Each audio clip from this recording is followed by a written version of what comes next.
जय गुरुदेव जय भीम। मैं राम चाहल लैके आया थोड़े लिए प्रोग्राम पक्ष के मसले हर वीरवार 7 ਤੋਂ 8 थोड़े रूबरू होंगे हैं। खबरों की गल, पक्ष के मसले, शब्दों का हेर फेर अते अज बाबा साहब डॉक्टर भीमराव अंबेडकर वालों लिखा गया संविधान का 71वां संविधान दिवस है। जिथे अज के दिन 71वां संविधान दिवस मनाया जा रहा, उत्थे किसानां दे नाल की संविधान अनुसार इंसाफ हो रहा, उस बारे सब तो पहला मैं गल करांगा। मेरे खब्बे हत्थ बैठे ने कुलवंत सिंह जी ते सज्जे हत्थ बैठे ने भगवंत सिंह जी। कुलवंत जी, सब तो पहला तो जिहड़ा असी संविधान दीयां बधाइयां देण तो पहला, असी भगवंत जी तो जाण तो पहला मैं पूछना चाह रहा कि जिहड़ा संविधान अज रिलीज़ होया, अज के दिन लागू होया, अज के दिन उसकी खुशी मनाई जा रही है, कि किसानों नाल जो हो रहा ये संविधान अनुसार हो रहा? पहला तो चाहल जी सारे ही कांची टीवी देख रहे स्रोते जिन्ने मैनेजमेंट टीम है उन्होंने अपने वालों इस जिहड़ा कॉन्स्टिट्यूशन संविधान के निर्माता अपने डॉक्टर भीमराव जी उन्हों का जानी कि बहुत बहुत जाने कि कोटे कोट प्रणाम है भी उन्होंने जिन्होंने एडा वड्डा है जिहड़ा काम किया है ना जी। तो होर जिद्दां तुसीं गल कह रहे हैं कि संविधान के मुतलक किसानों की गल करते हैं ना जी। देखो संविधान ने तो ये राइट लैके दिते आ, संविधान ना हुंदा तां अज चाहल जी प्रोटेस्ट जिहड़ा ये 60-65 दिनों तो चल रहा है। हाँ, किसानों का ये भी आप गल करांगे। किसानों मैं गल कर रहा भी जो किसानों के नाल हो रहा की संविधान अनुसार हो रही गल? देखो ये तो संविधान के अनुसार है ही नहीं, ये तो संविधान दे विच किते लिखिया ही नहीं हैगा कि जिहड़े स्टेट गौरमेंट दे किसानों के मुतलक जिहड़े भी बिल आ वो सेंटर गौरमेंट पास करे, इदां तो है ही नहीं जी। भगवंत सिंह जी की कहोगे? हाँ जी, बिल्कुल। मैं ये जिहड़ा घोड़ा नूं रोकना इस संविधान के मुताबिक नहीं आ। हर इंसान नूं जिहड़ा इंडिया का भारत का बशिंदा आ, नागरिक आ, उन्होंने अपने विचार अपनियां मंगां बोलण का अधिकार हैगा, ते जिहड़ा उन्होंने गौरमेंट रोक रही है इस जो नाल ओह गलत हैगा। ते मैं नाले इस गल दी मैं अपने वालों अपने सारे साथियों वालों कांशी टीवी वालों संविधान दिवस दियां अपने सारे दर्शकों को मुबारकबाद करदा, उन्होंने बधाई दिंदे आ कि वो संविधान जिसने सानू अज साढ़े वर्गे निगुणे गरीब घर जम हुए लोगों टीवी ते आके बैठ के गल करन दे योग बनाया। तो ये उस संविधान के करके ही है कि असी लोग जिहड़े खास करके जिहड़े SC ST ते BC लोग हैं उन्होंने लोगों जिहड़े सो कॉल्ड शेड्यूल कास्ट कहते हुण तक, तो गरीब लोग दलित भी कहने असीं, तो उन्होंने लोगों ने इसका सब तो ज़्यादा फायदा होया। जिनके फायदा तो बहुत लिया जा सकता सी पर असीं उस स्टैंडर्ड उस हद तक नहीं गए। तो संविधान जिहड़ी मैं जिहड़ी स्पैशलिटी आ साडे संविधान की वो कि एक डैमोक्रेटिक एक लोकतांत्रिक ट्यून के उत्ते एक धर्म निरपक्ष सैकुलर साडा संविधान है, जिहड़ी कि बहुते लोगों को इस गल का नहीं पता कि एक सोशलिस्ट एक समाजवादी संविधान की तर्ज पर बनाया हुआ संविधान है, तो जिसनों बहुत तरह मिसयूज भी किया जा रहा संविधान की जी धारावां उहदे विचों जिहड़ा हुण इस टाइम धर्म निरपेक्ष एक सरकार है, पर जिहड़ा मोदी ने पिछे जे रामचंद्र दा मंदिर दे शिला निवेश किया उस गल इस संविधान तो उठ जाती है, इस नाल मैच नहीं करती हैगी। क्योंकि कोई भी सरकारी ऑफिस वालों सरकारी बंदा कोई प्रधानमंत्री खास करके या उस इस तरह लोग वो इस तरह के नहीं काम करने चाहिए, उन्होंने ये साढ़े संविधान के मुताबिक नहीं सही है। 70 ते 71 यानी 71वां संविधान दिवस अज भारत के विच मनाया जा रहा है, जिन्होंने डॉक्टर भीमराव अंबेडकर ने अपनी बहुत ही सालों की मेहनत के नाल तैयार किया गया। और अज प्यारे दर्शकों तुसीं घर बैठे फोन करना होया तो इस विषय पर गल करनी हो या अगले विषयों पर गल करनी हो, प्लीज़ उन्ने क टाइम के जिन्ना क तुहानूं लंबी ना करते हुए असीं होर भी गल्लां दस सकीए। तो कि भारत के संविधान नूं अज दे दिन जो किसानां नाल उत्थे हो रहा ਮੰਨੀਏ ਕਿ ਉਹ ਭਾਰਤ ਦਾ ਸੰਵਿਧਾਨ ਬੇਹਾਲ ਹੋ ਹੈ, ਲੱਗਦਾ ਨਹੀਂ ਪਰ ਭਾਰਤ ਦੇ ਸੰਵਿਧਾਨ ਨਾਲ ਬਦਤਮੀਜ਼ੀ ਕੀਤੀ ਜਾ ਰਹੀ ਆ, ਲੱਗਦਾ ਨਹੀਂ ਭਾਰਤ ਦੇ ਸੰਵਿਧਾਨ ਦਾ ਮਜ਼ਾਕ ਉਡਾਇਆ ਜਾ ਰਿਹਾ। ਮੈਂ ਤਾਂ ਕਹਿੰਦਾ ਕਿ ਭਾਰਤ ਦੇ ਸੰਵਿਧਾਨ ਦਾ ਅੱਜ ਦੀ ਸਰਕਾਰ ਵੱਲੋਂ ਬਲਾਤਕਾਰ ਕੀਤਾ ਜਾ ਰਿਹਾ। ਪਿਆਰੇ ਦਰਸ਼ਕੋ, ਤੁਹਾਡੇ ਕੀ ਵਿਚਾਰ ਆ? ਤੁਸੀਂ ਸਾਡੇ ਨਾਲ ਜੁੜਨਾ, ਲਾਈਨਾਂ ਖੁੱਲੀਆਂ ਨੇ, ਉਸ ਬਾਰੇ ਵੀ ਗੱਲ ਕਰਾਂਗੇ। ਸਭ ਤੋਂ ਪਹਿਲਾਂ ਸੈਂਟਰ ਦੀ ਸਰਕਾਰ ਦਾ ਪੈ ਗਿਆ ਪੰਗਾ ਪੰਜਾਬ ਨਾਲ, ਕੀ ਕਹੋਗੇ ਜੀ? ਹਾਂਜੀ ਚਾਹਲ ਜੀ, ਜਣੀ ਸੈਂਟਰ ਗੌਰਮੈਂਟ ਦੇ ਨਾਲ ਅੱਜ ਪੇਚਾ ਪੈ ਗਿਆ ਆ ਜੀ। ਪੰਜਾਬ ਦਾ, ਪੰਜਾਬੀਅਤ ਦਾ ਤੇ ਪੰਜਾਬੀਅਤ ਦਾ, ਪੰਜਾਬੀਆਂ ਦੀ ਹੋਂਦ ਨੂੰ ਅੱਜ ਬੰਗਾਰਿਆ ਸੈਂਟਰ ਨੇ ਫੇਰ ਇੱਕ ਵਾਰ ਫੇਰ ਜੀ। ਜੇ ਆਪਾਂ ਪਿਛਲੇ ਦਹਾਕਿਆਂ ਦੀ ਗੱਲ ਕਰੀਏ ਜਾਂ ਪਿਛਲੇ 100 ਸਾਲ ਦੀ ਗੱਲ ਕਰ ਲਈਏ, ਦੇਖੋ ਇਹ ਪੰਜਾਬ ਹੈ ਜਿਹੜਾ, ਇਹ ਯੋਧਿਆਂ ਦੀ ਧਰਤੀ ਆ। ਇਹ ਰਾਜਗੁਰੂ ਸੁਖਦੇਵ, ਭਗਤ ਸਿੰਘ ਹੋਣਾ ਦੀ, ਹਰੀ ਸਿੰਘ ਨਲੂਏ ਹੋਣੀ ਇੱਥੋਂ ਪੈਦਾ ਹੋਏ ਆ, ਜਿਨ੍ਹਾਂ ਨੇ ਇਸ ਪੰਜਾਬ ਦੀ ਮਤਲਬ ਪੰਜਾਬ ਦੇ ਉੱਤੇ ਤਕਰੀਬਨ ਰਾਜ ਕੀਤਾ, ਪੰਜਾਬ ਦੇ ਲੋਕਾਂ ਦੇ ਮਨਾਂ ਦੇ ਉੱਤੇ ਰਾਜ ਕੀਤਾ। ਜੇ ਭਗਤ ਸਿੰਘ ਹੋਣਾ ਦੀ ਗੱਲ ਕਰੀਏ, ਰਾਜਗੁਰੂ ਸੁਖਦੇਵ ਹੋਣੀ ਜਿਨ੍ਹਾਂ ਨੇ ਸਾਰੇ ਦੇਸ਼ ਨੂੰ ਆਜ਼ਾਦ ਕਰਾਉਣ ਲਈ ਬਹੁਤ ਵੱਡਾ ਜਿਹੜਾ ਆ ਉਹ ਯੋਗਦਾਨ ਆ ਪੰਜਾਬ ਦਾ ਇਹ ਰਿਹਾ ਆ। ਜਾਣੀ ਕਿ 98% ਤੱਕ ਜਿਹੜੀਆਂ ਇਹ ਕੁਰਬਾਨੀਆਂ ਪੰਜਾਬ ਦੀਆਂ ਮੰਨੀਆਂ ਜਾਂਦੀਆਂ ਕਿ ਚਾਹੇ ਦੇਸ਼ ਨੂੰ ਆਜ਼ਾਦ ਕਰਾਉਣ ਦੇ ਵਿੱਚ। ਤੇ ਹੁਣ ਉਹਦੇ ਨਾਲ ਹੀ ਦੇਖ ਲਓ ਵੀ ਜਿਹੜਾ ਇਹ ਘੋਲ ਕਿਸਾਨੀ ਅੱਜ ਲੜ ਰਹੀ ਆ ਪਿਛਲੇ 65 ਦਿਨਾਂ ਤੋਂ, ਤਕਰੀਬਨ 60-65 ਦਿਨਾਂ ਤੋਂ, ਤੇ ਇਹ ਬਹੁਤ ਵੱਡਾ ਘੋਲ ਆ। ਕਿਉਂਕਿ ਸੈਂਟਰ ਗੌਰਮੈਂਟ ਆ, ਚਾਹੇ ਉਹ ਪਹਿਲਾਂ ਜਿੰਨੇ ਰਾਜੇ ਆਏ, ਮੁਗਲ ਆਏ, ਜਿਹੜੇ ਉੱਥੋਂ ਫਰਮਾਨ ਜਾਰੀ ਹੁੰਦੇ ਆ ਸੈਂਟਰ ਤੋਂ, ਦਿੱਲੀ ਤੋਂ ਬੈਠ ਕੇ ਤਖਤਾਂ ਦੇ ਉੱਤੇ, ਇਹ ਜਿਹੜੇ ਲੋਕ ਮਾਰੂ ਨੀਤੀਆਂ ਆ, ਲੋਕਾਂ ਦੀ ਹਿਫਾਜ਼ਤ ਕਰਨ ਦੀ ਬਜਾਏ, ਲੋਕਾਂ ਦੀ ਉਹਨਾਂ ਦੀ ਗੱਲ ਸੁਣਨ ਦੀ ਬਜਾਏ ਉਹਨਾਂ ਦੇ ਉੱਤੇ ਇਹ ਥੋਪੇ ਜਾਂਦੇ ਆ ਜੀ। ਤਾਂ ਇਹ ਕਿਤੇ ਨਾ ਕਿਤੇ ਇਹ ਜਿਵੇਂ ਕਿ ਹਿਟਲਰ ਦਾ ਰਾਜ ਸੀਗਾ, ਤਾਨਾਸ਼ਾਹੀ ਰਾਜ ਸੀ, ਡਿਕਟੇਟਰਸ਼ਿਪ ਸੀਗੀ, ਇਹ ਪਹਿਲਾਂ ਵਾਲਾ ਇਹ ਸਮਾਂ ਇਹ ਅੱਜ ਦਰਸਾ ਰਿਹਾ ਮੋਦੀ ਬੀਜੇਪੀ ਗੌਰਮੈਂਟ। ਚਾਹਲ ਜੀ ਆਪਾਂ ਗੱਲ ਕਰੀਏ, ਦੇਖੋ ਇਹ 60 ਦੇ ਦਹਾਕੇ ਦੇ ਵਿੱਚ ਜਦੋਂ ਹਰੀ ਕ੍ਰਾਂਤੀ ਆਈ ਆ ਜਿਹੜੀ ਪੰਜਾਬ ਦੇ ਵਿੱਚ, ਪੂਰੇ ਭਾਰਤ ਦੇ ਵਿੱਚ। ਹਾਂਜੀ, ਜੈ ਗੁਰਦੇਵ, ਜੈ ਭੀਮ ਜੀ। ਜੈ ਭੀਮ ਜੀ, ਜੈ ਗੁਰਦੇਵ ਜੀ। ਮੈਂ ਮੋੜ ਕਰੀਮਪੁਰੀ ਕੈਨੇਡਾ ਤੋਂ ਬੋਲ ਰਿਹਾ ਜੀ। ਜੀ ਜੀ ਜੀ। 2 ਮਿੰਟ ਲਈ ਕੀ ਕਹੋਗੇ ਜੀ? ਹਾਂਜੀ, ਅੱਜ ਟੀਵੀ ਆਫ ਕਰ ਲਓ, ਪਿੱਛੋਂ ਟੀਵੀ ਦੀ ਆਵਾਜ਼ ਘਟਾ ਲਓ, ਪਿੱਛੇ ਟੀਵੀ ਦੀ ਆਵਾਜ਼ ਘਟਾਓ ਤੇ 2 ਮਿੰਟ ਦੇ ਵਿੱਚ ਜੀ। ਸਭ ਤੋਂ ਪਹਿਲਾਂ ਮੈਂ ਅੱਜ ਦੇ ਦਿਨ ਦੀਆਂ ਮੁਬਾਰਕਾਂ ਦੇਣੀਆਂ ਚਾਹੁੰਦਾ, 26 ਨਵੰਬਰ ਦੀਆਂ। ਬਹੁਤ ਮਿਹਰਬਾਨੀ ਜੀ। ਅੱਜ ਇਹ ਦਿਨ ਜਿਹੜਾ ਹੈ, ਭਾਰਤ ਦਾ ਸੰਵਿਧਾਨ ਭਾਰਤ ਦੇ ਵਾਸੀਆਂ ਨੇ ਸਵੀਕਾਰਿਆ। ਅੱਜ ਉਸ ਨੂੰ ਮਤਲਬ ਸੀਨੇ ਨਾਲ ਲਾਇਆ, ਉਸ ਦਾ ਸਤਿਕਾਰ ਕੀਤਾ ਅੱਜ ਦੇ ਦਿਨ ਜੀ।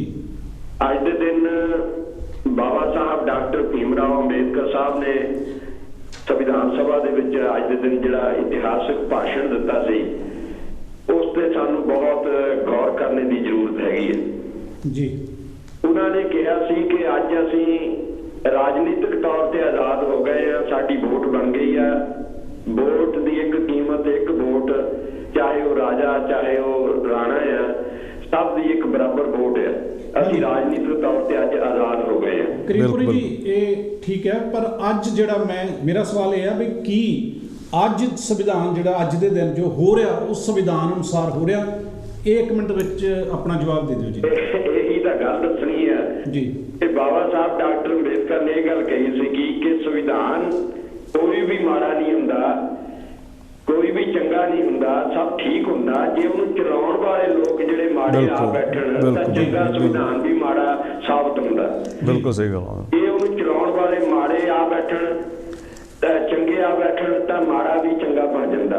ਅਸੀਂ ਉਹ ਬਾਬਾ ਸਾਹਿਬ ਦਾ ਜਿਹੜਾ ਤੌਖਲਾ ਸੀ ਅੱਜ ਸਾਡੇ ਸਾਹਮਣੇ ਆ ਗਿਆ ਕਿ ਸੰਵਿਧਾਨ ਦੀ ਰਾਖੀ ਕਰਨ ਲਈ ਮਨੂਵਾਦੀ ਲੋਕ ਆ ਬੈਠੇ 70 ਸਾਲ ਤੋਂ ਜੀ। ਬਿਲਕੁਲ ਉਹ ਸੰਵਿਧਾਨ ਜਿਹੜਾ ਹੈ ਇਸ ਵੇਲੇ ਸਿਸਕ ਰਿਹਾ, ਉਹਨਾਂ ਦੇ ਪੈਰਾਂ ਥੱਲੇ ਸਿਸਕ ਰਿਹਾ। ਸੰਵਿਧਾਨ ਦੇ ਮਾਲਕ ਜਦ ਤੱਕ ਨਹੀਂ ਜਾਗਦੇ, ਭਾਰਤ ਦੇ ਬਹੁਜਨ ਸਮਾਜ ਜਿਹੜਾ ਸੰਵਿਧਾਨ ਦਾ ਮਾਲਕ ਹੈ ਉਹ ਨਹੀਂ ਜਾਗਦਾ, ਤਦ ਤੱਕ ਭਾਰਤ ਦਾ ਸੰਵਿਧਾਨ ਭਾਰਤ ਦੇ ਵਿੱਚ ਲਾਗੂ ਨਹੀਂ ਹੋ ਸਕਦਾ।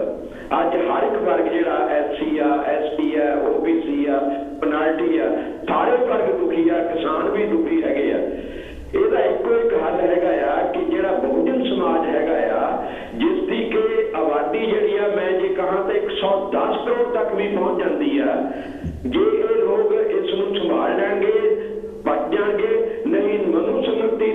ਦੇ ਸਿਰ ਤੇ ਫਿਰ ਖੜੀ ਆ, ਉਹ ਲਾਗੂ ਹੈਗੀ ਆ, ਮਿਹਰਬਾਨੀ ਜਾਣੀ ਆ। ਮੈਂ ਇੱਕ ਮਿੰਟ ਦੇ ਵਿੱਚ ਇੱਕ ਕਵਿਤਾ ਲਿਖੀ ਥੋੜੀ ਜਿਹੀ, ਉਹ ਮੈਂ ਸੁਣਾਉਣੀ ਚਾਹੁੰਦਾ, ਜੇ ਤੁਸੀਂ ਕਹੋ ਤਾਂ। ਨਹੀਂ, ਅੱਜ ਸਾਡੇ ਕੋਲ ਟਾਈਮ ਬਹੁਤ ਥੋੜਾ ਆ, ਅਗਲੀ ਵਾਰ ਸਹੀ। ਤੁਹਾਡੀ ਇਹ ਮਿਹਰਬਾਨੀ। ਥੈਂਕ ਯੂ ਜੀ। ਚਲੋ ਅੱਜ ਦੇ ਦਿਨ ਤੇ ਵਧਾਈਆਂ ਹੀ ਕਬੂਲ ਕਰ ਲਓ। ਬਹੁਤ ਮਿਹਰਬਾਨੀ, ਬਹੁਤ ਵਧੀਆ। ਬਾਬਾ ਸਾਹਿਬ ਜੀ ਨੇ, ਬਾਬਾ ਸਾਹਿਬ ਡਾਕਟਰ ਭੀਮ ਰਾਓ ਅੰਬੇਦਕਰ ਜੀ ਨੇ ਸੰਵਿਧਾਨ ਦਿੰਦਿਆਂ ਕਿਹਾ ਸੀਗਾ ਕਿ ਜੇ ਸ਼ੈਤਾਨ ਦੇ ਹੱਥ ਆ ਗਿਆ ਤਾਂ ਦੇਸ਼ ਬਰਬਾਦ ਹੋ ਜਾਏਗਾ, ਅਗਰ ਚੰਗੇ ਬੰਦਿਆਂ ਦੇ ਹੱਥ ਆ ਗਿਆ ਤਾਂ ਦੇਸ਼ ਜਿਹੜਾ ਆ ਆਬਾਦ ਹੋ ਜਾਏਗਾ। ਇਸ ਵੇਲੇ ਸੰਵਿਧਾਨ ਜਿਹੜਾ ਦੇਸ਼ ਦੇ ਸ਼ੈਤਾਨ ਲੋਕਾਂ ਦੇ ਹੱਥ ਆ ਗਿਆ, ਬਰਬਾਦ ਕੀਤਾ ਜਾ ਰਿਹਾ। ਜਦੋਂ ਇੱਕ ਪਰਿਵਾਰ ਦੇ 5 ਬੱਚੇ ਆ ਜਾਂ 10 ਬੱਚੇ ਆ, ਜੇ ਛੋਟੇ ਨੂੰ ਕੀ ਚਾਹੀਦਾ ਹੁੰਦਾ ਉਹਦੇ ਬਾਰੇ ਉਹਨੂੰ ਪੁੱਛਿਆ ਜਾਂਦਾ। ਹੁਣ ਅੱਜ ਪੰਜਾਬ ਦੇ ਬੱਚੇ ਨੂੰ ਜਾਂ ਪੰਜਾਬ ਦੇ ਨਾਗਰਿਕ ਨੂੰ ਕੀ ਚਾਹੀਦਾ, ਸੈਂਟਰ ਉਹਨੂੰ ਦੇ ਨਹੀਂ ਰਹੀ, ਤਾਂ ਇਹ ਇੱਕ ਬਹੁਤ ਮਾੜੀ ਗੱਲ ਹੈ ਜੀ। ਜੈ ਗੁਰਦੇਵ ਜੀ। ਹੈਲੋ, ਜੈ ਗੁਰਦੇਵ ਭਾਜੀ। ਹਾਂਜੀ, ਕੌਣ ਸਾਹਿਬ ਬੋਲਦਾ ਜੀ? ਮੈਂ ਭਾਜੀ ਜਸਵਿੰਦਰ ਬੋਲਦਾ ਇੱਥੋਂ ਲੰਡਨ ਤੋਂ।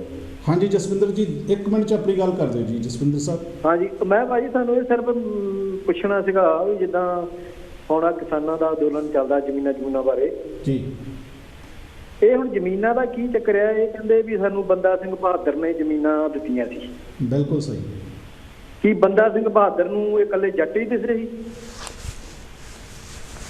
ਕਿਉਂਕਿ ਉਸ ਟਾਈਮ ਤੇ, ਮੇਰੀ ਗੱਲ ਸੁਣੋ 1 ਮਿੰਟ ਜੀ, ਜੇ ਆਪਾਂ ਸਿੱਖ ਧਰਮ ਦੀ ਗੱਲ ਕਰੀਏ, ਸਿੱਖ ਧਰਮ ਦੇ ਵਿੱਚ ਤਾਂ ਸਾਰਿਆਂ ਤੋਂ ਜ਼ਿਆਦਾ ਤਾਂ ਕੁਰਬਾਨੀਆਂ ਛੋਟੇ ਵਰਗ ਨੇ ਦਿੱਤੀਆਂ।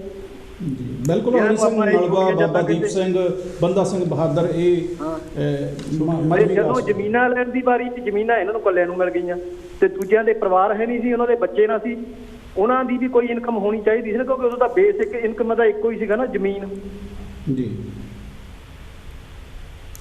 ਇਹ ਤੁਹਾਡਾ ਸਵਾਲ ਡਿਫਰੈਂਟ ਹੈ, ਇਹਦੇ ਤੇ ਆਪਾਂ ਨਹੀਂ ਭਾਜੀ, ਪਤਾ ਕੀ, ਤੁਸੀਂ ਥੋੜਾ ਜਿਹਾ ਜਾਣਕਾਰੀ ਦਿਓ ਕਿ ਇਹ ਵਾਕਿਆ ਹੀ ਬੰਦਾ ਸਿੰਘ ਬਹਾਦਰ ਨੇ ਇਹਨਾਂ ਨੂੰ ਦਿੱਤੀਆਂ ਜਾਂ ਕਿਤੇ ਕੋਈ ਇਹਦੇ ਪਿੱਛੇ ਬੈਕ ਸਾਈਡ ਦੇ ਕੋਈ ਚਲਾਕੀ ਹੋਈ ਹੈ? ਜਿਹੜੀ ਮੰਨੀ ਜਾਂਦੀ ਗੱਲ ਇਹ ਹੈ ਵੀ ਜਦੋਂ ਮਹਾਰਾਜਾ ਰਣਜੀਤ ਸਿੰਘ ਦਾ ਰਾਜ ਆਇਆ, ਬੰਦਾ ਸਿੰਘ ਬਹਾਦਰ, ਜੇ ਬਹੁਤ ਪੁਰਾਣੀ ਗੱਲ ਜਾਣੀ ਪਊਗੀ, ਪਹਿਲਾਂ ਰਾਜੇ ਆਉਂਦੇ ਸੀ, ਰਾਜੇ ਲੁੱਟ ਲੈਂਦੇ ਸੀ, ਔਰ ਉਹ ਗਾਂ ਫਿਰ ਆਪਣੇ ਸੂਬੇਦਾਰ, ਜਿੱਦਾਂ ਅੱਜ ਕੱਲ੍ਹ ਮੁੱਖ ਮੰਤਰੀ ਆ, ਫਿਰ ਜਾਂ ਨਵਾਬ ਆ, ਉਹਨਾਂ ਨੂੰ ਗਾਂ ਜ਼ਮੀਨਾਂ ਦਿੱਤੀਆਂ, ਜਿਹਦਾ ਜ਼ਮੀਨਦਾਰ ਹੋ ਗਏ। ਫਿਰ ਇਹ ਜਿਹੜੇ ਕੰਮ ਕਰਨ ਵਾਲੇ, ਇਹ ਵੀ ਜਿਹੜੇ, ਜੇ ਆਪਾਂ ਜੱਟ ਲਫ਼ਜ਼ ਜਿਹੜਾ ਤੁਸੀਂ ਵਰਤਿਆ, ਜੱਟ ਤੇ ਚਮਾਰ ਲਫ਼ਜ਼ ਵਰਤ ਲਈਏ, ਇਹ ਦੋਨੇ ਜਿਹੜੇ ਇੱਕ ਦੂਜੇ ਦੇ ਕੰਮ ਕਰਦੇ ਸੀ, ਇੱਕ ਕੰਮ ਇਹ ਸੀ, ਇੱਕ ਜਿਹੜਾ ਆ। ਨਹੀਂ ਚਲੋ, ਉਹ ਤਾਂ ਮੈਂ ਗੱਲ ਮੰਨਦਾ। ਜੇ ਆਪਾਂ ਹੁਣ ਸਿੱਖ ਧਰਮ ਦੀ ਗੱਲ ਕਰੀਏ, ਕਿੱਡੀ ਬੜੀ ਕੁਰਬਾਨੀ ਆਪਣੇ ਲੋਕਾਂ ਨੇ ਦਿੱਤੀ ਉਹਦੇ ਵਿੱਚ।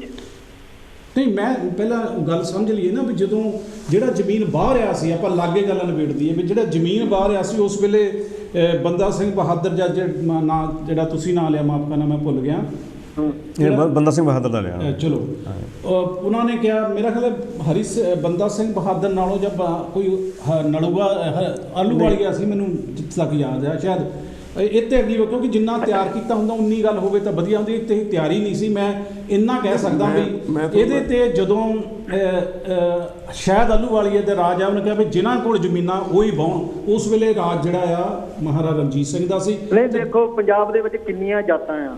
ਨਹੀਂ, ਬਹੁਤ ਗਿਣਤੀ ਵੀਰੇ, ਬਹੁਤ ਗਿਣਤੀ ਜਿਹੜੀ ਆ ਉਹ ਸਾਰੇ ਗੁਲਾਮ ਆ ਕਿਸਮ ਦੇ, ਕਿਉਂਕਿ ਉਹਨਾਂ ਕੋਲ ਆਪਣੀ ਤਾਂ ਹੈ ਹੀ ਕੁਛ ਨਹੀਂ। ਬਹੁਤ ਗਿਣਤੀ ਜਿਹੜੀ ਆ ਜ਼ਿਮੀਦਾਰ ਜਿਹੜੇ ਆ ਉਹ ਜੱਟ ਆ, ਪਰ ਕੰਬੋਜ ਤੇ ਹੋਰ ਜਿਹੜੇ ਜ਼ਿਮੀਦਾਰ ਚਮਾਰਦਾਰ ਉਹਨਾਂ ਕੋਲ ਵੀ ਹੈਗੀਆਂ ਕਿਤੇ, ਪਰ ਜ਼ਿਆਦਾ ਇਹਨਾਂ ਕੋਲ ਬਹੁਤ ਘੱਟ। ਇੱਥੇ ਆਪਾਂ ਇਹ ਵਿਸ਼ਾ ਹੀ ਰੱਖ ਲਾਂਗੇ ਕਿਸੇ ਵੇਲੇ, ਤੁਹਾਨੂੰ ਸੱਦਦੇ ਕਿਸੇ ਵੇਲੇ ਹੈ ਚਾਨਣਾ ਪਾਓ ਵੀ ਇਹ ਹੋਇਆ ਕੀ ਆ ਬੈਕ ਸਾਈਡ ਤੇ, ਇਹ ਚ ਕੋਈ ਕੀ ਗੜਬੜ ਹੋਈ ਆ।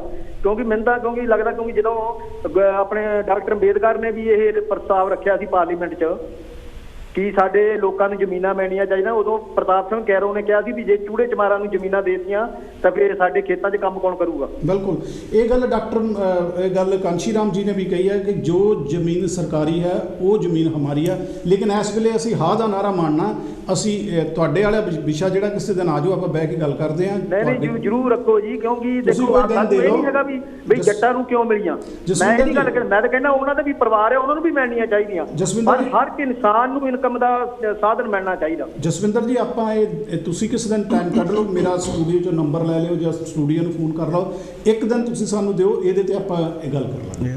ਉੱਦਾਂ ਤਾਂ ਇੱਕ ਮੋਟੀ ਜਿਹੀ ਗੱਲ ਕਰਨੀ ਸੀ ਕਿ ਬਹੁਤ ਮਿਹਰਬਾਨੀ ਜਸਵਿੰਦਰ ਜੀ, ਥੈਂਕ ਯੂ। ਉਹਦਾ ਇਹਨਾਂ ਦੇ ਵਿੱਚ ਇੱਕ ਸੀ ਕਿ ਜਿਹੜੀ ਨਾ ਜ਼ਮੀਨ ਰਣਜੀਤ ਸਿੰਘ ਤੋਂ ਬਾਅਦ ਲਗਭਗ ਬਹੁਤੀ ਜਿਹੜੀ ਜ਼ਿਮੀਂਦਾਰਾਂ ਕੋਲ ਆਈ ਆ, ਜਿਹੜੀ ਅਸਲ ਦੇ ਵਿੱਚ ਬੰਦਾ ਸਿੰਘ ਬਹਾਦਰ ਦਾ ਜਿਹੜਾ ਨਿਸ਼ਾਨ ਸੀ ਨਾ ਲੜਾਈ ਵੇਲੇ ਜਾਣ, ਬੰਦਾ ਸਿੰਘ ਨੇ ਮੈਨੂੰ ਲੱਗਦਾ ਹਰੀ ਸੇ ਨਹੀਂ, ਉਹਨਾਂ ਦਾ ਆਲੂ ਵਾਲੀਆ ਸੀ ਕੋਈ, ਮੈਂ ਮੋਹਰ ਦਾ ਨਾਮ ਭੁੱਲ ਗਿਆ। ਚਲੋ ਉਹਦਾ ਜਿਹੜੇ ਬੰਦਾ ਸਿੰਘ ਬਹਾਦਰ ਜਿੱਥੇ ਮੈਨੂੰ ਪਤਾ ਵੀ ਉਹਨਾਂ ਦਾ ਜਿਹੜਾ ਨਿਸ਼ਾਨ ਝੰਡਾ ਸੀਗਾ, ਉਹਦਾ ਨਿਸ਼ਾਨ ਉਹਦੇ ਉੱਤੇ ਹਲ ਦਾ ਨਿਸ਼ਾਨ ਹੁੰਦਾ ਸੀਗਾ, ਤੇ ਹਾਂ ਬੰਦਾ ਸਿੰਘ ਬਹਾਦਰ ਦਾ ਸੀਗਾ। ਤੇ ਉਹਨਾਂ ਨੇ ਹਮੇਸ਼ਾ ਇਹ ਕਿਹਾ ਕਿ ਜਿਹੜੀ ਜ਼ਮੀਨ ਆ ਹਲ ਵਾਹਕ ਦੀ ਆ, ਤੇ ਜਿਹੜੀ ਅਸਲ ਦੇ ਵਿੱਚ ਕੀ ਆ, ਜਿਹੜਾ ਕਿਸਾਨ ਆ ਨਾ ਅੱਜ ਜ਼ਿਮੀਂਦਾਰ ਆ, ਇਹ ਮੁਜ਼ਾਹਰਾ ਹੀ ਹੁੰਦਾ ਸੀਗਾ ਜੀ। ਤੇ ਇਹਨੂੰ ਉਹ ਜ਼ਮੀਨਾਂ ਮੁਜ਼ਾਹਰਿਆਂ ਨੂੰ ਜ਼ਿਆਦਾ ਮਿਲ ਗਈਆਂ ਆ ਰਣਜੀਤ ਸਿੰਘ ਦੇ ਟਾਈਮ ਦੇ ਵਿੱਚ ਆ ਕੇ, ਕਿਉਂਕਿ ਜਿਹੜੀ ਜ਼ਮੀਨ ਹੈ ਲਗਭਗ 300 ਸਾਲ ਪਹਿਲਾਂ, ਇਹ 250 ਕਹਿ ਲਓ ਤੁਸੀਂ, ਉਹ ਭੂਪਤੀ, ਆਪਾਂ ਰਾਜੇ ਨੂੰ ਭੂਪਤੀ ਕਹਿੰਦੇ ਸੀ। ਜਿੰਨੀ ਵੀ ਜ਼ਮੀਨ ਸੀ ਉਸ ਦਾ ਮਾਲਕ ਰਾਜਾ ਹੁੰਦਾ ਸੀਗਾ, ਚਾਹੇ ਉਹ ਵੱਡਾ ਮਹਾਰਾਜਾ ਸੀ ਤੇ ਛੋਟੇ ਛੋਟੇ ਰਾਜੇ ਪਟਿਆਲੇ ਵਾਲੇ, ਸਰਹੰਦ ਵਾਲੇ, ਹਾਂਜੀ, ਤੇ ਆਪਣਾ ਹੁੰਦਾ। ਤੇ ਇੱਥੇ ਬਸ ਇੰਨੀ ਗੱਲ ਆਪਾਂ ਇੱਥੇ ਖਤਮ ਕਰਕੇ ਕਰਨੀ ਚਾਹੁੰਦੇ ਹਾਂ। ਬਦਲ ਰਿਹਾ, ਹਾਂਜੀ, ਨਾ ਜਾਈਏ, ਕਿਉਂਕਿ ਬਿਲਕੁਲ ਬੰਦਾ ਬਹਾਦਰ ਦਾ ਜਿਹੜਾ ਟਾਈਮ ਆ ਉਹ ਹੋਰ ਵੇਲੇ ਦਾ ਆ। ਉਹਦੀ ਲੜਾਈ ਜਿਹੜੀ ਹੋਰ ਵੇਲੇ ਜਦੋਂ ਜ਼ਮੀਨਾਂ ਦਿੱਤੀਆਂ ਗਈਆਂ, ਉਹ ਮਿਸਲਾਂ ਤੋਂ ਬਾਅਦ ਦਾ ਕੰਮ ਜਿਹੜਾ ਸ਼ੁਰੂ ਹੋਇਆ। ਇਸ ਕਰਕੇ ਆਪਾਂ ਇਹਨੂੰ ਫਿਰ ਕਿਤੇ ਬਰੀਫ ਦੇ ਵਿੱਚ ਗੱਲ ਕਿਤੇ ਆਉਂਦੀ ਹੈ। ਜਦੋਂ ਸਕੂਲ ਦੇ ਵਿੱਚ ਟੀਚਰ ਜਾਂਦਾ, ਉਹ ਜਿਹੜਾ ਉਹਨੂੰ ਪੜਾਉਣਾ ਹੁੰਦਾ, ਉਹਦੀ ਸਟੱਡੀ ਤਿਆਰੀ ਕੀਤੀ ਜਾਂਦੀ। ਬਿਲਕੁਲ, ਅਸੀਂ ਬਹੁਤ ਜ਼ਿਆਦਾ ਸਾਡੇ ਕੋਲ ਨੌਲੇਜ ਨਹੀਂ ਹੈਗਾ। ਨੌਲੇਜ ਹਰ ਕੋਈ ਸੀਮਤ ਹੁੰਦਾ, ਹਰ ਇੱਕ ਦਾ ਨੌਲੇਜ ਸੀਮਤ ਹੁੰਦਾ। ਜੇ ਮੈਂ ਤੁਹਾਨੂੰ ਕਹਾਂ ਚੀਕ ਬੇਰਾ ਕੀ ਹੁੰਦਾ, ਇਹਨਾਂ ਬਹੁਤਾਂ ਨਹੀਂ ਪਤਾ ਲੱਗਣਾ। ਅਰਜਨਟਾਈਨਾ ਦਾ ਬਹੁਤ ਵੱਡਾ ਕਵੀ ਆ, ਹੁਣ ਇਹਦੇ ਬਾਰੇ ਤੁਹਾਨੂੰ ਜ਼ਿਆਦਾ ਪਤਾ ਹੋ, ਕਿਸੇ ਨੂੰ ਉਹਦਾ ਸਾਨੂੰ ਨਹੀਂ ਪਤਾ। ਸੋ ਜਿਹੜਾ ਅੱਜ ਦਾ ਪ੍ਰੋਗਰਾਮ ਲੈ ਕੇ ਆਏ ਅਸੀਂ ਜੀ, ਕਿਸਾਨਾਂ ਦਾ ਪੈ ਗਿਆ ਪੇਚਾ, ਪੰਜਾਬ ਦਾ ਪੈ ਗਿਆ ਪੇਚਾ ਸੈਂਟਰ ਦੇ ਨਾਲ, ਇਹਦੇ ਤੇ ਰਹੀ ਆਪਾਂ ਜੀ। ਹਾਂਜੀ ਚਾਹਲ ਜੀ, 60 ਦੇ ਦਹਾਕੇ ਦੇ ਵਿੱਚ ਜਦੋਂ ਇੰਡੀਆ ਦੇ ਵਿੱਚ ਹਰੀ ਕ੍ਰਾਂਤੀ ਰੈਵੋਲੂਸ਼ਨ ਆਇਆ ਜੀ, ਉਸ ਤੋਂ ਪਹਿਲਾਂ ਜਿਹੜਾ ਆ ਪੰਜਾਬ ਦੇ ਕੋਲ ਨਹੀਂ, ਪੂਰੇ ਭਾਰਤ ਦੇ ਕੋਲ ਦਾਣਾ ਜਿਹੜਾ ਆ ਲੋਕਾਂ ਨੂੰ ਢਿੱਡ ਭਰਨ ਦੇ ਲਈ ਹੈ ਨਹੀਂ ਗਾ ਸੀਗਾ। ਜਦੋਂ ਇੰਦਰਾ ਗਾਂਧੀ ਅਮਰੀਕਾ ਤੋਂ ਮਿੰਨਤਾਂ ਕਰ ਕਰਕੇ ਤਾਂ ਕਣਕ ਲਈ ਜਾਂਦੀ ਸੀਗੀ, ਤਾਂ ਇਸ ਭਾਰਤ ਪੂਰੇ ਦਾ ਜਿਹੜਾ ਆ ਅਮਰੀਕਾ ਉਹ ਢਿੱਡ ਭਰਦਾ ਰਿਹਾ। ਜਾਣੀ ਕਿ ਪ੍ਰੋਗਰਾਮ ਜਿਹੜਾ ਆ ਉਹ ਲੱਗਦਾ ਭੱਖ ਗਿਆ ਜੀ। ਜੈ ਗੁਰਦੇਵ, ਜੈ ਭੀਮ ਜੀ। ਹੈਲੋ ਜੀ। ਹੈਲੋ ਜੀ। ਹੈਲੋ, ਮੈਂ ਲਾਈਵ ਆ ਜੀ? ਜੀ ਤੁਸੀਂ ਲਾਈਵ ਆ ਸਰ। ਅੱਛਾ, ਹਾਂਜੀ, ਸਤਿ ਸ੍ਰੀ ਅਕਾਲ ਜੀ। ਸਤਿ ਸ੍ਰੀ ਅਕਾਲ ਜੀ। ਕੌਣ ਸਾਹਿਬ ਬੋਲਦੇ ਜੀ? ਮੈਂ ਬਲਵਿੰਦਰ ਬੋਲਦਾ ਜੀ। ਜੀ ਬਲਵਿੰਦਰ ਜੀ। ਹਾਂਜੀ, ਗੱਲ ਤਾਂ ਵੀ ਭਾਜੀ ਤੇ ਚਲੋ ਆ ਜ਼ਮੀਨਾਂ ਦਾ ਰੌਲਾ ਪਿਆ, ਇਹ ਤਾਂ ਹੁਣ ਕਹਿੰਦੇ ਹੁੰਦੇ ਜਿਹਦੇ ਸਿਰ ਪਈ ਆ ਉਹ ਹੀ ਜਾਣਦਾ ਜੀ। ਆਪਾਂ ਇੱਥੇ ਬਹਿ ਕੇ ਗੱਲਾਂ ਕਰ ਸਕਦੇ ਆ ਜੀ, ਠੀਕ ਹੈ ਨਾ ਜੀ।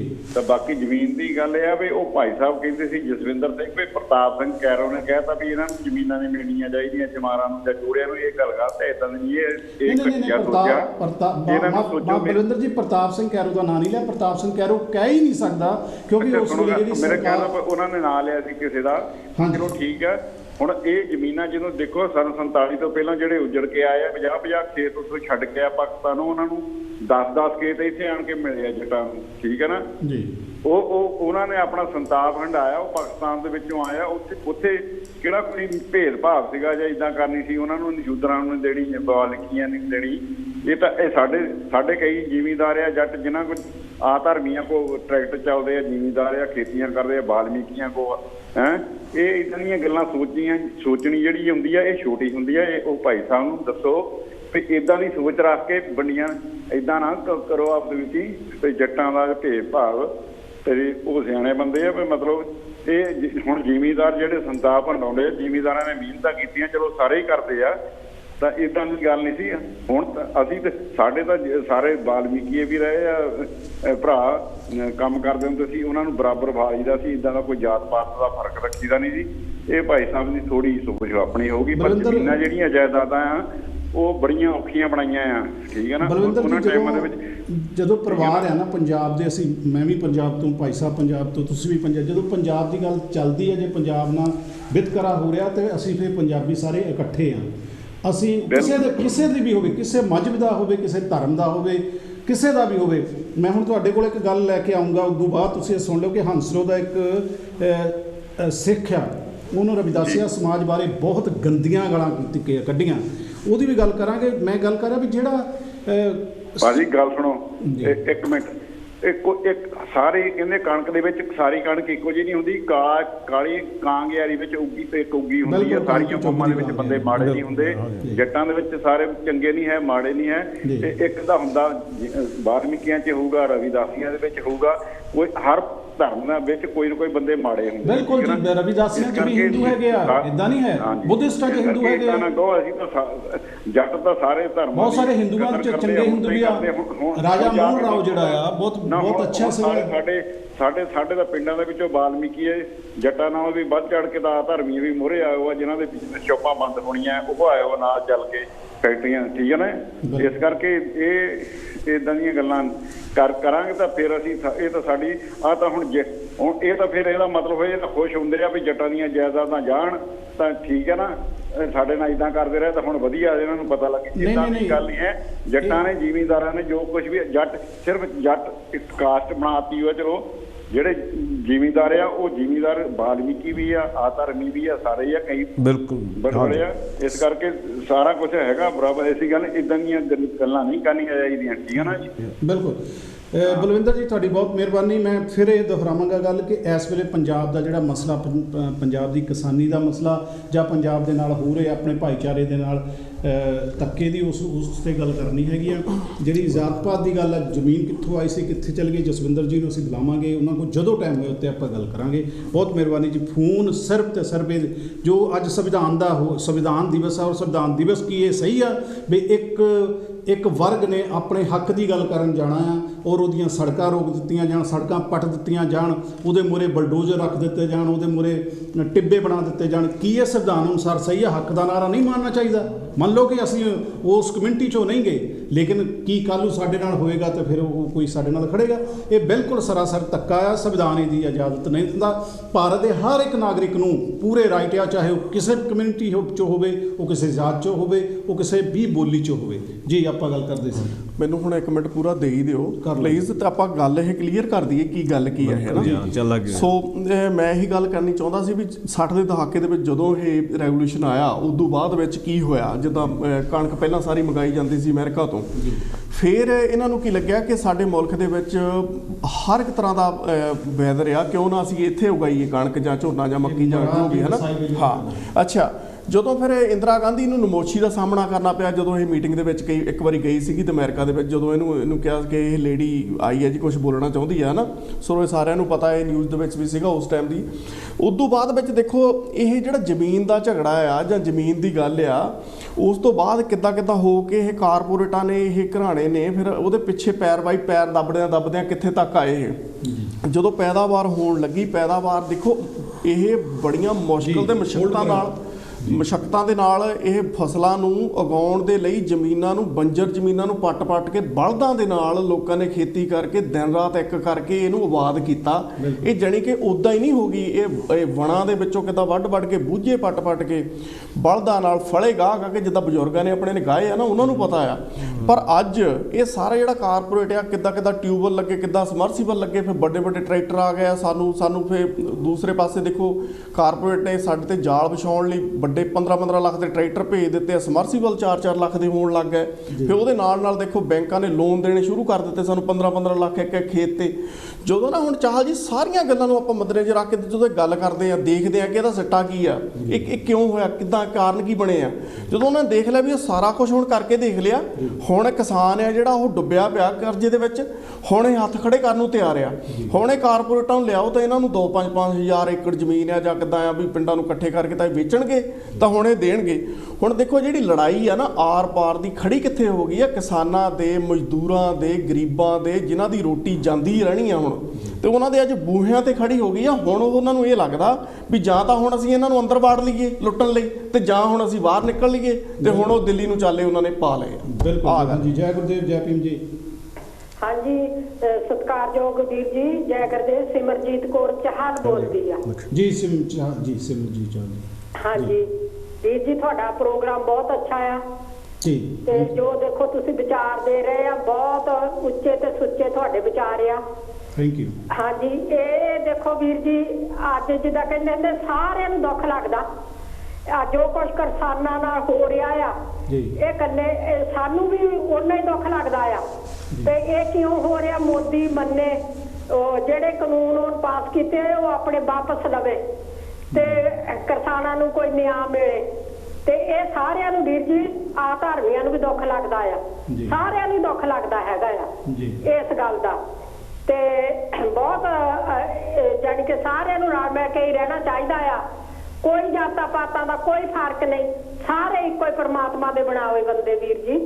ਹਾਂਜੀ, ਤੇ ਦੇਖੋ ਡਾਕਟਰ ਅੰਬੇਦਕਰ ਜੀ ਦੇ ਟਾਈਮ ਦਾ ਵੀ ਪਤਾ ਵੀ ਜਦੋਂ ਅੰਮ੍ਰਿਤਸਰ ਗਏ ਸੀ ਅੰਮ੍ਰਿਤ ਛਕਣ, ਤੇ ਸਾਨੂੰ ਅੰਮ੍ਰਿਤ ਛਕਾਵੋ, ਸਿੱਖ ਬਣਾਵੋ, ਉਹਨਾਂ ਨੂੰ ਅੰਮ੍ਰਿਤ ਨੇ ਸੀ ਛਕਾਇਆ ਡਾਕਟਰ ਅੰਬੇਦਕਰ ਜੀ ਨੂੰ।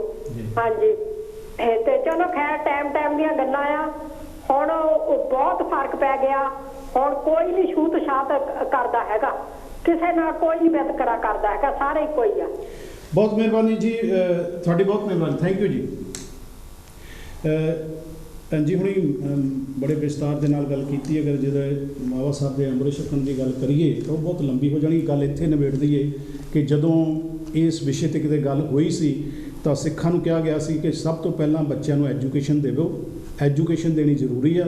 ਔਰ ਉਹਨਾਂ ਨੇ ਸ਼੍ਰੋਮਣੀ ਕਮੇਟੀ ਨਾਲ ਮਿਲ ਕੇ ਜਾਂ ਸਿੱਖ ਕਮੇਟੀਆਂ ਨੇ ਮਿਲ ਕੇ ਅੰਮ੍ਰਿਤਸਰ ਵਿੱਚ ਮਾਫ਼ ਕਰਨਾ ਇੱਕ ਬੰਬੇ ਦੇ ਵਿੱਚ ਖਾਲਸਾ ਕਾਲਜ ਸ਼ੁਰੂ ਕੀਤਾ ਸੀ। ਉਸ ਤੋਂ ਬਾਅਦ ਦੀ ਕਹਾਣੀ ਕੀ ਬਿਗੜੀ, ਕਿੱਦਾਂ ਹੋਈ, ਉਹ ਕਹਾਣੀ ਫਿਰ ਸਹੀ ਜੀ ਸਰ ਜੀ ਆਪਾਂ ਗੱਲ ਕਰਦੇ ਸੀ।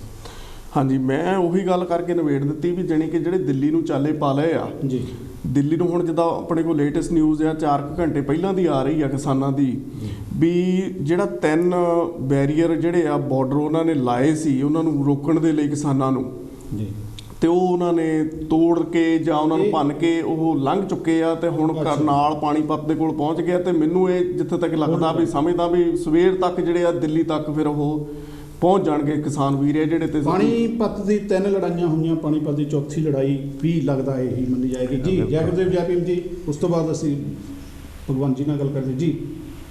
ਜੈ ਗੁਰਦੇਵ ਜੈ ਭੀਮ ਜੀ। ਹੈਲੋ ਜੀ, ਸਤਿ ਸ਼੍ਰੀ ਅਕਾਲ ਭਰਾ ਜੀ। ਸਤਿ ਸ਼੍ਰੀ ਅਕਾਲ ਭਾਈ। ਮੇਰੇ 3 ਭਰਾਵੋ ਜੀ, 3 ਭਰਾ ਮੇਰੇ ਬੈਠੇ। ਮੈਂ ਤੁਹਾਡਾ ਪ੍ਰੋਗਰਾਮ ਬਹੁਤ ਸੋਹਣਾ ਜਾ ਰਿਹਾ। ਕੌਣ ਸਾਹਿਬ ਬੋਲਦੇ ਜੀ? ਮੈਂ ਬਲਵੀਰ ਸਿੰਘ ਘੁੰਮਣਪੁਰਾ ਹੁੰਡਰ। ਹਾਂਜੀ ਘੁੰਮਣ ਸਾਹਿਬ, ਥੋੜਾ ਉੱਚੀ ਬੋਲੋ ਮਹਾਰਾਜ। 3 ਭਰਾ ਜਿਹੜੇ ਬੈਠੇ ਮੇਰੇ ਹੁਣ ਜੀ ਘੁੰਮਣ ਸਾਹਿਬ ਥੋੜਾ ਜਿਹਾ ਉੱਚੀ ਬੋਲਿਓ। 3 ਜਿਹੜੇ ਭਰਾ ਬੈਠੇ ਮੈਂ ਟੈਲੀਵਿਜ਼ਨ ਦੇਖ ਰਿਹਾ ਸੀ ਜੀ। ਤੇ ਬਹੁਤ ਸੋਹਣੀਆਂ ਗੱਲਾਂ, ਸੋਹਣੇ ਵਿਚਾਰ, ਤੇ ਮੈਂ ਪ੍ਰੋਗਰਾਮ ਦੇਖਿਆ, ਬਹੁਤ ਸੋਹਣਾ ਪ੍ਰੋਗਰਾਮ ਜਾ ਰਿਹਾ ਇਹਨਾਂ ਦਾ। ਧੰਨਵਾਦ ਜੀ ਤੁਹਾਡਾ। ਕੋਈ ਵਿਚਾਰ ਦੇਣਾ ਚਾਹੋਗੇ ਜੀ? ਹਾਂ, ਵਿਚਾਰ ਦੇਣ ਵਾਸਤੇ ਮੈਂ 1 ਮਿੰਟ ਲੈਣਾ ਹੈ। ਜੀ ਜੀ ਹੁਕਮ। ਅੱਛਾ ਮੇਰੇ ਭਰਾਵੋ, ਮੈਂ ਹੈਗਾ ਮਾਲਵੇ ਦਾ। ਹਾਂਜੀ, ਮੇਰਾ ਪਿੰਡ ਹੈ ਮਾਲਵੇ, ਲੁਧਿਆਣਾ ਜ਼ਿਲ੍ਹਾ ਜੀ। ਠੀਕ ਹੈ ਜੀ। ਅਸੀਂ ਕੋਈ ਜਾਤ ਨਹੀਂ, ਕੋਈ ਪਾਤ ਨਹੀਂ, ਇੱਕ ਮੰਜੇ ਤੇ ਬੈਠ ਕੇ ਰੋਟੀ ਖਾਂਦੇ ਆ, ਸਿਰ ਜੋੜ ਕੇ ਭਰੀਆਂ ਬੰਨ੍ਹਦੇ ਰਹੇ ਆ। ਠੀਕ ਹੈ ਜੀ, ਬਹੁਤ ਵਧੀਆ। ਸਿਰ ਜੋੜ ਕੇ ਭਰੀਆਂ ਬੰਨ੍ਹਦੇ ਰਹੇ ਆ, ਇੱਕ ਮੰਜੇ ਤੇ ਰੋਟੀ ਖਾਂਦੇ ਰਹੇ ਆ। ਬਿਲਕੁਲ, ਬਹੁਤ ਚੰਗੀ ਗੱਲ। ਜਾਤ ਦੀ ਕੋਈ ਬਾਤ ਨਹੀਂ। ਤੇ ਮੇਰੇ ਕਹਿਣ ਦਾ ਮਤਲਬ ਜੇ ਕੋਈ ਲੈਣਾ ਤਾਂ ਇਕੱਠੇ ਹੋ ਕੇ ਲਵੋ, ਜੁਦੇ ਨਾ ਹੋਵੋ। ਤੁਹਾਡੀ ਘੁੰਮਣ ਜੀ ਬਿਲਕੁਲ ਗੱਲ ਸਹੀ ਹੈ, ਬਹੁਤ ਮਿਹਰਬਾਨੀ। ਇੱਥੇ ਮੇਰੇ ਕੋਲ 50 ਫਰੈਂਡ ਹੋਣੇ ਹਰ ਜਾਤ ਪਾਤ ਦੇ। ਮੈਨੂੰ 40 ਸਾਲ ਉੱਥੇ ਰਹਿੰਦੇ ਨੇ ਜੀ। ਕੋਈ ਜਾਤ ਪਾਤ ਦੀ ਗੱਲ ਨਾ ਮੇਰੇ ਭਰਾਵੋ ਕਰੋ। ਕੋਈ ਲੈਣਾ ਤਾਂ ਇਕੱਠੇ ਹੋ ਕੇ ਆਪਾਂ ਲੈ ਸਕਦੇ ਹਾਂ, ਜੁਦੇ ਹੋ ਕੇ ਗਵਾ ਸਕਦੇ ਹਾਂ, ਪਾ ਨਹੀਂ ਸਕਦੇ। ਬਿਲਕੁਲ, ਬਹੁਤ ਮਿਹਰਬਾਨੀ ਘੁੰਮਣ ਸਾਹਿਬ, ਥੈਂਕ ਯੂ, ਤੁਸੀਂ ਕਾਲ ਕੀਤੀ, ਬਹੁਤ ਮਿਹਰਬਾਨੀ। ਜਿਨ੍ਹਾਂ ਦੇ ਨਾਲ ਕਿਸੇ ਕਮਿਊਨਿਟੀ ਵੱਲੋਂ ਜਾਂ ਕਿਸੇ ਧਰਮ ਵੱਲੋਂ ਜਾਂ ਕਿਸੇ ਵੱਲੋਂ ਧੱਕਾ ਹੋਇਆ ਹੋਵੇ ਉਹ ਸ਼ਾਇਦ ਭੁੱਲਦਾ ਨਹੀਂ ਗਾ। ਇਹ ਗੱਲਾਂ ਬਾਰ-ਬਾਰ ਆ ਜਾਂਦੀਆਂ, ਲੇਕਿਨ ਅਸੀਂ ਇਹ ਕਹਿੰਦੇ ਕਿ ਕਾਸਟਿਜ਼ਮ ਖਤਮ ਹੋਣੀ ਚਾਹੀਦੀ ਹੈ। ਸਾਰਿਆਂ ਨੂੰ ਇਕੱਠੇ ਮਿਲ ਕੇ ਚੱਲਣਾ ਚਾਹੀਦਾ ਹਰ ਇੱਕ ਦੇ ਵਿਸ਼ੇ 'ਤੇ। ਜਦੋਂ ਰਿਜ਼ਰਵੇਸ਼ਨ ਬੰਦ ਹੋਈ ਆ ਤਾਂ ਉਦੋਂ ਬਹੁਤ ਸਾਰੇ ਉਹ ਲੋਕ ਖੁਸ਼ ਸੀਗੇ ਜਿਹੜੇ ਅੱਜ ਦੁਖੀ ਆ। ਜਦੋਂ ਕਿਸੇ ਨੂੰ ਰਿਜ਼ਰਵੇਸ਼ਨ ਮਿਲਦੀ ਆ ਉਹ ਲੋਕ ਦੁਖੀ ਹੁੰਦੇ ਸੀ ਜਿਹੜੇ ਅੱਜ ਦੁਖੀ ਆ। ਸੋ ਇਹੋ ਜਿਹੀਆਂ ਗੱਲਾਂ ਪਹਿਲਾਂ ਤੋਂ ਹੀ ਖਤਮ ਹੋਣੀਆਂ ਚਾਹੀਦੀਆਂ, ਇੱਕ ਦੂਜੇ ਨਾਲ ਰਲ ਕੇ ਚੱਲਣਾ ਚਾਹੀਦਾ। ਮੇਰੀ ਵੀ ਇਹ ਅਪੀਲ ਆ। ਹਾਂਜੀ, ਜਿਹੜਾ ਹਰਿਆਣੇ ਨੂੰ ਜਾਂਦਿਆਂ ਕਿਸਾਨਾਂ ਦੇ ਮੂਹਰੇ ਰੋਕਾਂ ਲਾਈਆਂ ਗਈਆਂ, ਭਗਵੰਤ ਜੀ ਇਹ ਕੀ ਚੰਗੀ ਗੱਲ? ਬਿਲਕੁਲ ਨਹੀਂ। ਇਹ ਭਾਰਤ ਦੇ ਦੇਸ਼ ਦੇ ਨਾਗਰਿਕ ਹੈ ਪੰਜਾਬੀ। ਮਤਲਬ ਕਿ ਤੁਹਾਡੀ ਗੱਲ ਨਾਲ ਸਹਿਮਤ ਹਾਂ, ਕਿਉਂਕਿ ਜੇ ਕਿਸਾਨਾਂ ਨੂੰ ਕਿ ਜਾਂ ਕਿਸੇ ਇਨਸਾਨ ਨੂੰ ਆਪਣਾ ਪ੍ਰੋਟੈਸਟ ਕਰਨ ਦਾ, ਆਪਣੇ ਵਿਚਾਰ ਰੱਖਣ ਦਾ, ਵਿਰੋਧ ਕਰਨ ਦਾ ਹੱਕ ਹੈਗਾ ਆ। ਜਿਹੜਾ ਕਿਸਾਨੀ ਘੋਲ ਹੈਗਾ ਇੱਕ ਇਸ ਸਦੀ ਦਾ ਜਾਂ ਆਜ਼ਾਦੀ ਤੋਂ ਬਾਅਦ ਦਾ ਇਹ ਇਹੋ ਜਿਹਾ ਘੋਲ ਹੈ ਜਿਸ ਨੇ ਇੱਕ ਐਸਾ ਰੂਪ ਧਾਰਨ ਕਰ ਲਿਆ ਕਿ ਜਿਹੜਾ ਇਨਕਲਾਬ ਲੱਗਦਾ, ਇੱਕ ਬਹੁਤ ਵੱਡਾ ਉਪਕ੍ਰਾਂਤੀ ਆ। ਲੱਗਦਾ ਕਿਸੇ ਹੋਰ ਰਾਹ ਨਾ ਪੈ ਜਾਏ। ਤੇ ਮਤਲਬ ਬਿਲਕੁਲ। ਤੇ ਇਹ ਅਸਲ ਦੇ ਵਿੱਚ ਹੈਗਾ ਵੀ ਆ, ਆਰ ਪਾਰ ਦੀ ਲੜਾਈ ਆ। ਮੈਂ ਪਹਿਲਾਂ ਵੀ ਕਿਹਾ ਸੀ ਕਿ ਇਹ ਕਿਸਾਨਾਂ ਦੀ ਜਿੱਥੇ ਆਰਥਿਕ ਲੜਾਈ ਆ, ਫਸਲਾਂ ਦੀ ਕੀਮਤਾਂ ਦੀ ਲੜਾਈ ਆ, ਉੱਥੇ ਕਿਸਾਨੀ ਦੀ ਜ਼ਿਮੀਂਦਾਰੇ ਦੀ ਹੋਣ ਦੀ ਵੀ ਖਤਮ ਹੋਣ ਦੇ ਚਾਂਸਿਸ ਇਹਦੇ ਵਿੱਚ ਪਏ ਨੇ, ਕਿਉਂਕਿ ਜਿਹੜੇ ਹਿਸਾਬ ਨਾਲ ਕਾਰਪੋਰੇਟ ਕੰਮ ਕਰਨਗੀਆਂ ਉਹ ਹਿਸਾਬ ਨਾਲ ਉਹਨਾਂ ਨੇ ਜਿਹੜੀ ਕਿਸਾਨੀ ਆ ਉਹ ਆਪਣੇ ਹੱਥ ਲੈ ਲੈਣੀ ਹੈ ਜਾਂ ਖਤਮ ਕਰ ਲੈਣੀ ਹੈ। ਜੈ ਗੁਰਦੇਵ ਜੈ ਭੀਮ ਜੀ, ਇੱਕ ਕਾਲ ਲੈ ਲਿਆ ਤੇ ਫਿਰ ਗੱਲ ਕਰਦੇ ਹਾਂ ਜੀ। ਜੈ ਭੀਮ ਜੀ। ਜੱਜ ਸਾਹਿਬ ਨਮਸਕਾਰ। ਹਾਂਜੀ ਨਮਸਕਾਰ ਜੀ, ਮੈਂ ਪ੍ਰਿੰਸੀਪਲ ਬੋਲਦਾ। ਹਾਂਜੀ ਜਿਹੜੀ ਮਤਲਬ ਅੱਜ ਜਦੋਜਹਿਦ ਹੋ ਰਹੀ ਹੈ ਪੰਜਾਬ ਦੇ ਵਿੱਚ ਜੀ, ਥੋੜੇ ਜਿਹਾ ਸੁਣਿਆ ਮੈਂ ਇੱਕ ਗੱਲ ਸੁਣਿਆ ਜੀ ਵੀ ਇਹ ਜਿਹੜੀ ਲੜਾਈ ਹੈ ਉਹਨਾਂ ਨੇ ਕਿਹਾ ਕਿ ਆਪ ਪਾਰ ਦੀ ਲੜਾਈ ਹੈ ਜੀ ਦੇਖੋ ਕਿ ਇਸ ਤਰ੍ਹਾਂ ਹੁੰਦੀ ਹੈ, ਲੋਕੀ ਜਾਗ ਪਏ ਨੇ ਜੀ, ਬਾਕੀ ਜਗ੍ਹਾ ਵੀ ਲੋਕੀ ਜਾਗ ਪਏ ਨੇ, ਕਿਉਂਕਿ ਜੋ ਕੁਝ ਇਸ ਵੇਲੇ ਨਾ ਇਹ ਗੌਰਮੈਂਟ ਕਰ ਰਹੀ ਆ ਇਹ ਸਭ ਕੁਝ ਅਮੀਰ ਲੋਕਾਂ ਦੇ ਹੱਥ ਵਿੱਚ ਦੇ ਦੇਗੀ और वर्किंग क्लास लोगों पास कुछ नहीं बचेगा। सरप्लस ये लेबर होगी अपनी मर्जी के नाल लाओ के जब मर्जी को कर देंगे। लेबर के कानून भी वो अपने आप बदली जा रहे हैं कि मतलब किसी को अपनी आवाज सुनाने का हक नहीं होगा, यूनियन बनाने का हक नहीं होगा। ये टोटली ड्रैकोनियन लॉज ले आ रहे हैं। लोग थोड़े सारे समझ नहीं रहे, पर मेरा अपना विचार है कि इन्हें भी लोग अज नायक नहीं है जिन्हें वो समझे जाए जी।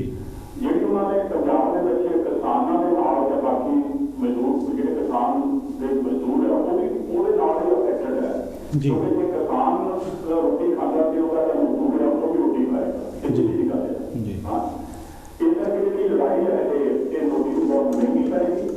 ਇਹਨਾਂ ਦੇ ਮਤਲਬ ਆਪਣੇ ਆਪ ਪਿਆਰ ਦੇ ਪਾਣੀ ਨੂੰ ਮਾਰ ਰਹੇ ਨੇ, ਖਾਸ ਕਰ ਪੰਜਾਬ ਦਾ ਜਿਹੜਾ ਕਿਸਾਨ ਆ ਉਹਦੇ ਨਾਲ ਮਤਲਬ ਉਹਦੇ ਨਾਲ ਥੋੜ੍ਹੀ ਜਿਹਾ ਟੱਕਰ ਲੈਣੀ ਕੋਈ ਗੱਲ ਨਹੀਂ ਹੈਗੀ क्योंकि उन्होंने दाने नहीं रुकन लगे राइट। और दिल्ली ना जो साल भी उन्होंने बच्चा बना पाया तो कोई परिवार में कटे रोटियां ने जुड़े होने इस करके उन्होंने एकदम मतलब ऐसी ताकत ना उन्हें हिस्सा लिया जिन्होंने अमित शाह अब्दाली को भी मुड़ के हिंदुस्तान पार्टी दिता तो ये मोदी का है कुछ नहीं का जो अपना विचार है पंजाब का किसान पंजाब का मजदूर ये मोदी को ना इसकी कुर्सी के पंजाब ऐसे छाती है ना कई लोग चीन में खराब कर रही है क्योंकि रातों नहीं होंगे ना क्यों जैसे आदमी ड्राइव करके चीज तो रातों में सुनना है जगह में चीज मतलब फिर में होता है तो वो बहुत ही नाम में खत्म हो जाना तो चेहरे पर देखो पूरी बॉडी पर देखो वो कितना आगे ना करना लगता रात मुसीबत जरा करते हैं ऐसी अमेरिका का कुछ थोड़े सामने हो रहा है कोई लगी हाथ हो रही है देखो इस बार हम लोग इस ग्रेजुएट थैंक यू जी, थैंक यू जी, बहुत ਮਿਹਰਬਾਨੀ ਜੀ। ਲੋਕੀ ਜਾਗ ਪਏ ਆ ਜੀ, ਭਾਈ ਸਾਹਿਬ ਨੇ ਕਿਹਾ ਵੀ ਲੋਕੀ ਜਾਗ ਪਏ ਆ। ਹਰਿਆਣੇ 'ਚ ਜੋ ਹੋ ਰਿਹਾ ਹਰਿਆਣੇ ਵਾਲਿਆਂ ਨੇ ਬੰਦ ਕਰ ਦਿੱਤੇ। ਮੈਨੂੰ ਪਹਿਲਾਂ ਇਹ ਗੱਲ ਦੱਸੋ ਜੀ ਕੁਲਵੰਤ ਜੀ ਵੀ ਕਿਉਂ ਹਰਿਆਣੇ ਨੂੰ ਕੀ ਜ਼ਰੂਰਤ ਹੈ ਬੰਦ ਕਰਨ ਦੀ, ਜਦ ਕਿ ਰਸਤਾ ਸਾਰਿਆਂ ਲਈ ਸਾਂਝਾ, ਕੋਈ ਵੀ ਜਾ ਸਕਦਾ। ਮੈਂ ਜਾਣਾ, ਮੇਰੇ ਲਈ ਤੁਸੀਂ ਰਸਤਾ ਬੰਦ ਕਰ ਦਿਓ। ਕਾਰਨ ਦੇਖੋ ਬੀਜੇਪੀ ਗੌਰਮੈਂਟ ਆ, ਸੈਂਟਰ ਦੇ ਵਿੱਚੋਂ ਦਿੱਲੀ ਤੋਂ ਫਰਮਾਨ ਜਾਰੀ ਕਰਦੀ ਆ ਜੀ, ਪੰਜਾਬ ਨੂੰ ਆਉਣ ਲਈ ਰਸਤੇ ਦੇ ਵਿੱਚ ਪੈਂਦਾ ਆ ਹਰਿਆਣਾ ਜੀ। ਤੇ ਜਦੋਂ ਸੈਂਟਰ ਗਵਰਨਮੈਂਟ ਬੀਜੇਪੀ ਦੀ ਆ ਤੇ ਹਰਿਆਣੇ ਦੇ ਵਿੱਚ ਗਵਰਨਮੈਂਟ ਬੀਜੇਪੀ ਦੀ ਆ ਜੀ, ਤੇ ਜਿਹੜਾ ਇਹ ਪ੍ਰੋਟੈਸਟ ਆ, ਜਿਹੜਾ ਇਹ ਜੰਗ ਦੀ ਲੜਾਈ ਦੀ ਇਹ ਗੱਲ ਆ, ਲੜਾਈ ਕਿਹਦੇ ਨਾਲ? ਸੈਂਟਰ ਗਵਰਨਮੈਂਟ ਨਾਲ ਪੰਜਾਬੀਆਂ ਦੀ, ਪੰਜਾਬ ਦੀ, ਪੰਜਾਬੀਅਤ ਦੀ ਹੋਣ ਦੀ, ਹੈ ਨਾ। ਸੋ ਇਹ ਉਹਨੂੰ ਰੋਕਣ ਲਈ ਉਹ ਟਰਾਈ ਕਰਦੇ ਆ ਕਿ ਇੰਟਰਨੈਸ਼ਨਲ ਮੀਡੀਆ ਦੇ ਵਿੱਚ ਕੋਈ ਇਹੋ ਜਿਹੀਆਂ ਖਬਰਾਂ ਨਾ ਬਣ ਜਾਣ ਜਿਹਦੇ ਕਰਕੇ ਹਜ਼ਾਰਾਂ ਲੱਖਾਂ ਦੀ ਲੋਕ ਦੇ ਵਿੱਚ ਤਾਦਾਦ ਦੇ ਵਿੱਚ ਆ ਕੇ ਜੇ ਰਾਜਧਾਨੀ ਦੇ ਵਿੱਚ ਉਹ ਬੈਠ ਗਏ ਜੀ, ਵਰਲਡ ਵਾਈਡ ਖਬਰ ਬਣੂਗੀ ਤਾਂ ਸਾਡੀ ਜਿਹੜੀ ਥੂ ਆ ਉਹ ਵਰਲਡ ਵਾਈਡ ਹੋਣੀ ਆ। ਕਿਉਂਕਿ ਚਾਹੇ ਹੁਣ ਸਟੇਟਾਂ ਜਿਹੜੀਆਂ ਅਲੱਗ-ਅਲੱਗ ਸਟੇਟਾਂ ਦੇ ਵਿੱਚ ਲੋਕ ਪ੍ਰੋਟੈਸਟ ਕਰਦੇ ਆ, ਚਾਹੇ ਉਹ ਉੜੀਸਾ ਦੇ ਵਿੱਚ ਦੇਖ ਲਓ ਪ੍ਰੋਟੈਸਟ ਹੋ ਰਿਹਾ ਆ, ਹੋਰਾਂ ਸਟੇਟਾਂ ਦੇ ਵਿੱਚ ਪ੍ਰੋਟੈਸਟ ਹੋ ਰਿਹਾ, ਈਵਨ ਜਿਹੜੀਆਂ ਟ੍ਰੇਡ ਯੂਨੀਅਨ ਆ ਉਹ ਵੀ ਬਾਹਰ ਨਿਕਲ ਕੇ ਆ ਗਈਆਂ ਆ ਕਿਸਾਨਾਂ ਦੇ ਹੱਕ ਦੇ ਵਿੱਚ। ਸੋ ਉਹਨਾਂ ਨੇ ਵੀ ਬਹੁਤ ਵੱਡੇ ਪੱਧਰ ਤੇ ਆਪਣੇ ਸ਼ਹਿਰਾਂ ਦੇ ਵਿੱਚ, ਕਸਬਿਆਂ ਦੇ ਵਿੱਚ ਝੰਡੇ ਹੱਥ ਦੇ ਵਿੱਚ ਲੈ ਕੇ ਤਾਂ ਪ੍ਰੋਟੈਸਟ ਜਿਹੜੇ ਆ ਕਿਸਾਨਾਂ ਦੇ ਹੱਕ 'ਚ ਕੀਤੇ ਆ ਤੇ ਉਹ ਕਰ ਰਹੇ ਆ ਤੇ ਰੈਗੂਲਰ ਹੀ ਕਰ ਰਹੇ ਆ ਉਹ, ਜਿਸ ਤਰ੍ਹਾਂ ਇਹ 60-65 ਦਿਨ ਤੋਂ ਪੰਜਾਬ ਦੇ ਵਿੱਚ ਹੋ ਰਿਹਾ, ਹਰਿਆਣੇ 'ਚ ਹੋ ਰਿਹਾ। ਆਪਾਂ ਹੋਰ ਖੇਤਰ ਕਿਵੇਂ ਨਾਲ ਜੁੜ ਰਹੇ ਉਹਦੇ ਤੇ ਵੀ ਗੱਲ ਕਰਦੇ ਹਾਂ। ਸਭ ਤੋਂ ਪਹਿਲਾਂ ਕਾਲ ਲੈ ਲਈ ਜੈ ਗੁਰਦੇਵ ਜੈ ਭੀਮ ਜੀ। ਹੈਲੋ ਹਾਂਜੀ, ਹੈਲੋ ਆਪਣੇ ਭਾਜੀ ਸਤਿ ਸ਼੍ਰੀ ਅਕਾਲ। ਸਤਿ ਸ਼੍ਰੀ ਅਕਾਲ ਜੀ। ਮੈਂ ਆਪਣੇ ਕਮਲ ਭਾਜੀ ਨੂੰ ਕਰਨੀ ਸੀ ਸਤਿ ਸ਼੍ਰੀ ਅਕਾਲ ਜੀ। ਸਤਿ ਸ਼੍ਰੀ ਅਕਾਲ ਜੀ ਕਮਲ ਭਾਜੀ, ਭੱਟੀ ਭਾਜੀ, ਕੀ ਹਾਲ ਹੈ? ਠੀਕ ਠਾਕ ਹੈ ਜੀ, ਬਿਲਕੁਲ ਠੀਕ ਠਾਕ, ਤੁਸੀਂ ਸੁਣਾਓ? ਮੈਂ ਰਿੱਕੀ ਬੋਲ ਰਿਹਾ। ਹਾਂਜੀ ਲੱਗ ਗਿਆ ਪਤਾ, ਰਿੱਕੀ, ਹਾਂਜੀ MSS ਤੋਂ। ਹਾਂਜੀ ਮੈਂ ਕਹਿਣਾ ਸੀਗਾ ਜਿਹੜਾ ਤੁਸੀਂ ਪ੍ਰੋਗਰਾਮ ਪ੍ਰੈਜ਼ੈਂਟ ਕਰ ਰਹੇ ਹੋ, ਬਹੁਤ ਅੱਛੀ ਤਰ੍ਹਾਂ ਪ੍ਰੈਜ਼ੈਂਟ ਕਰ ਰਹੇ ਹੋ। ਥੈਂਕ ਯੂ ਤੁਹਾਡਾ ਜੀ, ਬਹੁਤ ਬਹੁਤ ਧੰਨਵਾਦ ਤੁਹਾਡਾ, ਐਪਰੀਸ਼ੀਏਟ। ਤੇ ਹੈਗੀ ਇਹ ਗੱਲ ਕਿ ਜਿਹਨੇ ਵੀ ਆਪਣਾ ਦੱਸਣਾ ਪ੍ਰੋਟੈਸਟ ਕਰਨਾ ਉਹਨਾਂ ਨੂੰ ਰਾਈਟ ਹੈ ਕਿ ਪ੍ਰੋਟੈਸਟ ਕਰਨ ਦੀ। ਹਾਂਜੀ ਹਾਂਜੀ ਬਿਲਕੁਲ ਜੀ, ਰਾਈਟ ਹੈ ਪ੍ਰੋਟੈਸਟ ਕਰਨ ਦਾ ਹਰ ਇੱਕ ਨੂੰ, ਚਾਹੇ ਉਹ ਅਸੀਂ ਇਹਨਾਂ ਕੰਟਰੀਆਂ ਦੇ ਚਲਾਈਏ ਚਾਹੇ ਹੋਰ ਕਿਸੇ ਕੰਟਰੀ, ਡੈਮੋਕ੍ਰੇਸੀ ਦੇ ਵਿੱਚ ਸਾਰਿਆਂ ਨੂੰ ਹੱਕ ਹੈ ਜੀ। ਜ਼ਰੂਰ। ਚਲੋ ਮੈਂ ਵਾਚਿੰਗ ਦਾ ਪ੍ਰੋਗਰਾਮ, ਮੈਂ ਕਹਿੰਦਾ ਭਰਾ ਮੇਰਿਆਂ ਨੂੰ ਕੰਗ੍ਰੈਚੁਲੇਟ ਕਰਦਾ। ਥੈਂਕ ਯੂ, ਮਿਹਰਬਾਨੀ ਜੀ। ਥੈਂਕ ਯੂ, ਬਹੁਤ ਮਿਹਰਬਾਨੀ ਜੀ। ਪੰਜਾਬ ਦਾ ਕਿਸਾਨ ਜੇ ਇਸ ਪੱਧਰ ਤੇ ਲੜਾਈ ਲੜ ਰਿਹਾ, ਅੱਜ ਪਾਣੀਪਤ ਵੀ ਲੰਘ ਗਿਆ, ਹੁਣ ਹੋਰ ਥੋੜ੍ਹੀ ਦੇਰ ਨੂੰ ਦਿੱਲੀ ਦੇ ਵਿੱਚ ਐਂਟਰ ਹੋ ਜਾਏਗਾ। ਜਿਵੇਂ ਕਹਿ ਰਹੇ ਹਾਂ ਕਿ ਸ਼ਾਇਦ ਮੋਦੀ ਨੂੰ ਇਹ ਵਹਿਮ ਆ ਕਿ ਜੇ ਉਹ ਆ ਜਾਣਗੇ ਤਾਂ ਵਰਲਡ ਵਾਈਡ ਖਬਰ ਜਾਏਗੀ ਵੀ, ਵਹਿਮ ਵੀ ਨਹੀਂ ਹੈ, ਜਾਏਗੀ ਵੀ। ਲੇਕਿਨ ਹੋਰ ਖੇਤਰ ਵੀ ਨਾਲ ਜੁੜ ਰਹੇ ਨੇ, ਮੈਂ ਇਹ ਜਾਣਨਾ ਚਾਹਾਂਗਾ ਕੁਲਵੰਤ ਜੀ। ਬਿਲਕੁਲ ਜੀ, ਹੋਰ ਖੇਤਰ ਆਪਾਂ ਜਿੱਦਾਂ ਪਹਿਲਾਂ ਗੱਲ ਕੀਤੀ ਆ, ਉੜੀਸਾ ਦੇ ਵਿੱਚ ਹੋ ਰਿਹਾ ਆ, ਹਰਿਆਣੇ ਦਾ ਹੋਇਆ, ਬੰਗਾਲ ਦੇ ਵਿੱਚ ਹੋ ਰਿਹਾ, ਕੇਰਲਾ ਦੇ ਵਿੱਚ ਹੋ ਰਹੇ ਆ ਜਿਹੜੇ ਪ੍ਰੋਟੈਸਟ ਆ। 400 ਤੋਂ ਵੱਧ ਜਥੇਬੰਦੀਆਂ ਜਿਹੜੀਆਂ ਇਕਜੁੱਟ ਹੋ ਕੇ ਇਹ ਸਾਰੇ ਪੂਰੇ ਭਾਰਤ ਦੇ ਵਿੱਚੋਂ ਇਕਜੁੱਟ ਹੋ ਕੇ ਤੇ ਲੜ ਰਹੀਆਂ ਇਹ ਲੜਾਈ। ਸੋ ਇਹ ਇਕੱਲੇ ਪੰਜਾਬ ਦੀ ਗੱਲ ਨਹੀਂ ਹੈ, ਇਹ ਕਿਸਾਨੀ ਦੀ ਗੱਲ ਆ, ਹੈ ਨਾ। ਸਭ ਤੋਂ ਵੱਡੀ ਗੱਲ ਜਿਹੜੀ ਇਹ ਆ, ਮੈਂ ਕੁਲਵੰਤ ਜੀ ਤੁਹਾਨੂੰ ਇਹ ਪੁੱਛਣਾ ਚਾਹੂੰਗਾ ਭਗਵੰਤ ਜੀ, ਹਾਂਜੀ, ਇੱਕ ਜੋ ਸਾਡੇ ਪ੍ਰੀਤੀ ਪਟੇਲ ਸੀ, ਉਹਨਾਂ ਨੇ ਆਪਣੀ ਗਲਤ ਪਾਵਰ ਵਰਤ ਲਈ, ਜਾਂ ਗਲਤ ਪਾਵਰ ਨਾ ਕਿ ਉਹਨੂੰ ਜ਼ਿਆਦਾ ਪਾਵਰ ਵਰਤ ਕੇ ਉਹ ਥੋਏ ਕਰਾਈ, ਔਰ ਉਸ ਨੂੰ ਮਾਫੀ ਵੀ ਮੰਗਣੀ ਪਈ ਹੈ, ਜਿੱਥੇ ਤੱਕ ਮੈਨੂੰ ਬਿਲਕੁਲ ਖਬਰ ਆ। ਇੱਕ ਇੱਥੋਂ ਦੀ MP, ਇੱਥੋਂ ਦੀ ਕੋਈ ਲੀਡਰ, ਉਹ ਆਪਣੀ ਗਲਤੀ ਮੰਨਦੀ ਹੈ, ਅਤੇ ਆਹ ਐਡੀ ਵੱਡੀ ਗਲਤੀ ਹਰਿਆਣੇ ਦੀ ਕਿ ਜਿੱਥੋਂ ਨੂੰ ਜਿਹੜਾ ਅਸੀਂ ਟੈਕਸ ਦਿੰਦੇ ਆ ਲੋਕ, ਜੋ ਉੱਥੋਂ ਦੀ ਲੰਘਣ ਦੀ ਆਮ ਹੋਣੀ ਚਾਹੀਦੀ ਸੀ, ਉਸ ਨੂੰ ਬੰਦ ਕਰਨਾ, ਇਹ ਮੈਨੂੰ ਹਜ਼ਮ ਨਹੀਂ ਹੋ ਰਿਹਾ ਵੀ ਇਹ ਕੀ ਕਾਰਨ। ਦੇਖੋ ਜੀ, ਉੱਥੇ ਜਿੱਥੇ ਉਹਨਾਂ ਨੂੰ ਰੋਕਿਆ ਹੋਇਆ, ਆਪਾਂ ਸਾਰੇ ਦੇਖਦੇ ਹੋਵਾਂਗੇ ਸਵੇਰ ਦੇ ਵੈਲਕਮ ਟੂ ਹਰਿਆਣਾ ਲਿਖਿਆ ਹੋਇਆ, ਪਰ ਵੈਲਕਮ ਦੀ ਜਗ੍ਹਾ 'ਤੇ ਉਹਨਾਂ ਲੋਕਾਂ ਦੇ ਉੱਤੇ ਵਾਟਰ ਕੈਨਨ ਨਾਲ ਜਿਹੜੀਆਂ ਪਾਣੀ ਦੀਆਂ ਤੋਪਾਂ ਆ, ਉਹਨਾਂ ਦੇ ਨਾਲ ਉਹਨਾਂ ਦੇ ਉੱਤੇ ਵਿਛਾੜ ਕੀਤੀ ਜਾ ਰਹੀ ਹੈ। ਇੰਨੀ ਸਰਦੀ ਦੇ ਵਿੱਚ ਉਹਨਾਂ ਨੂੰ ਜਾਣ ਤੋਂ ਰੋਕਿਆ ਜਾ ਰਿਹਾ। ਕੀ ਉਹ ਲੋਕਾਂ ਦਾ ਹੱਕ ਨਹੀਂ ਕਿ ਆਪਣੇ, ਜਿਹੜਾ ਕਿ ਦਿੱਲੀ ਸਾਡੇ ਇੰਡੀਆ ਦੀ ਕੈਪੀਟਲ ਹੈ, ਰਾਜਧਾਨੀ, ਉੱਥੇ ਜਾ ਕੇ ਉਹ ਜਾ ਕੇ ਪ੍ਰੋਟੈਸਟ ਕਰਨ, ਉੱਥੇ ਲੋਕਾਂ ਨੂੰ ਦੱਸਣ। ਅਤੇ ਇਹ ਗੱਲ ਗੌਰਮੈਂਟ ਨੂੰ ਕਾਹਤੇ ਨਹੀਂ ਪਚਦੀ ਪਈ, ਇਹ ਬਹੁਤ ਸੋਚਣ ਵਾਲੀ ਗੱਲ ਹੈ, ਕਿਉਂਕਿ ਗੌਰਮੈਂਟ ਨੂੰ ਇਹ ਲੱਗਦਾ ਵੀ ਜੇ ਇਹਨਾਂ ਨੂੰ ਨਾ ਰੋਕਿਆ ਇਸ ਟਾਈਮ ਤਾਂ ਇਹ ਕੰਮ ਵੱਧ ਜਾਊਗਾ, ਪਰ ਇਹ ਕੰਮ ਵਧਣਾ ਨਹੀਂ ਵਧਣਾ। ਜਿਹੜੇ ਲੋਕ ਅੱਜ ਆਪਾਂ ਦੇਖ ਕੇ ਹੈਰਾਨੀ ਹੁੰਦੀ ਹੈ ਕਿ ਲੋਕ ਇਹ ਕਹਿ ਕੇ ਆਏ ਨੇ, ਜੇ ਇੱਕ ਬੰਦਾ, ਮੈਂ ਹੈਰਾਨ ਹੋ ਗਿਆ, ਉਹ ਕਹਿੰਦਾ ਜਿਹੜਾ ਮੇਰਾ ਸਾਫਾ ਮੋਢਿਆਂ 'ਤੇ ਰੱਖਿਆ, ਮੈਂ ਆਪਣੇ ਕਫਨ ਨਹੀਂ ਲੈ ਕੇ ਆਇਆ ਹੋਇਆ। ਅਤੇ ਜਦੋਂ ਲੋਕਾਂ ਦੀ ਇਸ ਤਰ੍ਹਾਂ ਦੀਆਂ ਭਾਵਨਾਵਾਂ ਬਣ ਜਾਣ, ਇੰਨੀ ਉੱਚੀ ਸੋਚ ਹੋ ਜਾਵੇ ਕਿ ਜ਼ਿੰਦਗੀ ਦੇ ਵਿੱਚ ਉਹਨੂੰ ਕਰਨਾ ਕੁਛ, ਅਸੀਂ ਉਹ ਲੋਕ ਜਿੱਤਦੇ ਨੇ, ਇਹ ਜਿੱਤਿਆ ਜਾਊਗਾ। ਬਿਲਕੁਲ ਜੀ। ਫਰਾਂਸ ਦੀ ਪੁਲਿਸ ਨੇ ਕਿਹਾ ਸੀ ਕਿ ਜਿਹੜਾ ਮਰਨ ਆ ਜਾਂਦਾ ਨਾ, ਆਪਣੇ ਨਾਲ ਬੰਬ ਬਣ ਕੇ ਮਰਨੇ ਆ ਜਾਵੇ, ਜਿਹਦੀ ਭਾਵਨਾ ਮਰਨ ਦੀ ਹੁੰਦੀ ਹੈ, ਉਹਨੂੰ ਅਸੀਂ ਕੁਛ ਨਹੀਂ ਕਰ ਸਕਦੇ, ਉਹਨੂੰ ਬਿਲਕੁਲ ਬਹੁਤ ਔਖਾ ਹੁੰਦਾ ਜੀ। ਜੈ ਗੁਰਦੇਵ, ਜੈ ਪੀਐਮ ਜੀ, ਕਾਲ ਲੈ ਲਈਏ। ਹਾਂਜੀ, ਜੈ ਗੁਰਦੇਵ ਚਾਹਲ ਸਾਹਿਬ, ਮੈਂ ਰਾਜ ਬੰਗਰ ਬੋਲ ਰਿਹਾ ਜੀ। ਜੀ ਬੰਗਰ ਸਾਹਿਬ। ਹਾਂਜੀ, ਤੁਸੀਂ ਜੋ ਪ੍ਰੋਗਰਾਮ ਠੀਕ ਹੈ, ਵੈਰੀ ਗੁੱਡ ਆ। ਪੁਆਇੰਟ ਇਹ ਆ ਕਿ ਇੱਕ ਕੋਲਰ ਨੇ ਹੁਣੇ ਟੈਲੀਫੋਨ ਕਰਕੇ ਕਿਹਾ ਆ ਕਿ ਇਕੱਠੇ ਹੋ ਕੇ ਚੱਲੋ, ਆਪਾਂ ਇਕੱਠੇ ਹੋ ਕੇ ਹੱਕ ਲਈ ਲੜੀਏ, ਹੈ ਨਾ। ਮੈਂ ਕੁਐਸਚਨ ਇਹ ਪੁੱਛਣਾ ਚਾਹੁੰਦਾ ਆ, ਰਾਈਟ, ਕਿ ਜਦੋਂ 1920s ਦੇ ਵਿੱਚ ਮਜ਼੍ਹਬੀ ਸਿੱਖਾਂ ਦਾ ਪ੍ਰਸ਼ਾਦ ਨਹੀਂ ਲਿਆ ਜਾਂਦਾ ਸੀਗਾ, ਰਾਈਟ, ਅੰਮ੍ਰਿਤਸਰ, ਉਦਣ ਸਾਡੇ ਨਾਲ ਕੌਣ ਖੜਾ ਹੋਇਆ ਸੀਗਾ? ਜਿੱਦਣ ਡਾਕਟਰ ਸਾਹਿਬ ਨੂੰ ਅੰਮ੍ਰਿਤਸਰ ਤੋਂ ਮੋੜਿਆ ਸੀਗਾ, ਉਦਣ ਸਾਡੇ ਨਾਲ ਕੌਣ ਖੜਾ ਸੀਗਾ? ਇਸ ਸਾਲ ਦੀ ਗੱਲ ਆ, ਭਾਈ ਨਿਰਮਲ ਸਿੰਘ ਖਾਲਸੇ ਦੇ ਨਾਲ ਜੋ ਹੋਇਆ ਅੰਮ੍ਰਿਤਸਰ, ਉਧਰ ਸਾਡੇ ਨਾਲ ਕੀ ਖੜਾ ਸੀ? ਅੱਜ ਕਿਸੇ ਨੇ ਸਾਨੂੰ ਗਾਲਾਂ ਕੱਢੀਆਂ ਆ ਟਿਕਟੌਕ ਤੇ, ਰਾਈਟ, ਲੰਡਨ ਤੋਂ ਆਦਮੀ ਆ, ਕਿਹੜੇ ਸਿੱਖ ਆਰਗੇਨਾਈਜੇਸ਼ਨ ਨੇ, ਉਹ ਸਿੱਖਿਆ ਕਿਹੜੇ ਸਿੱਖ ਆਰਗੇਨਾਈਜੇਸ਼ਨ ਨੇ ਸਟੇਟਮੈਂਟ ਦਿੱਤੀ ਕਿ ਇਹ ਗਲਤ ਆ? ਦੇਖੋ ਭਰਾਵੋ, ਇਹ ਹੁੰਦਾ ਕਿ ਜਦੋਂ ਹੈ ਨਾ, ਤੁਸੀਂ ਦੇਖਦੇ ਆ ਕੁਛ ਹੋ ਰਿਹਾ, ਕਹਿੰਦੇ ਆ ਕਿ ਜਿਹਦਾ for someone to do evil, good men have to will do nothing, right? ਇਹ ਆ ਕਿ ਜਦੋਂ ਕੋਈ ਗਲਤ ਕਰਦਾ ਉਹਨੂੰ ਕਹੋ ਗਲਤ ਆ। ਕਿਹੜੇ ਆਰਗੇਨਾਈਜੇਸ਼ਨ ਕਹਿੰਦੇ ਜਦੋਂ ਉਹਨਾਂ ਦਾ ਟਾਈਮ ਆਉਂਦਾ ਆ, ਉਹਨਾਂ ਨੂੰ ਕੋਈ ਪ੍ਰੋਬਲਮ ਹੁੰਦੀ ਆ, ਉਦੋਂ ਕਹਿੰਦੇ ਨਾਲ ਰਲ ਕੇ ਚੱਲੋ। ਜਦੋਂ ਆਉਂਦਾ ਟਾਈਮ ਸਾਡਾ ਕਿ ਸੱਚੀ ਟਰਬਲ 'ਚ ਆ, ਉਦੋਂ ਕਹਿੰਦੇ ਤੁਸੀਂ ਇਕੱਲੇ ਹੀ ਆ। Thank you. ਜੈ ਗੁਰਦੇਵ।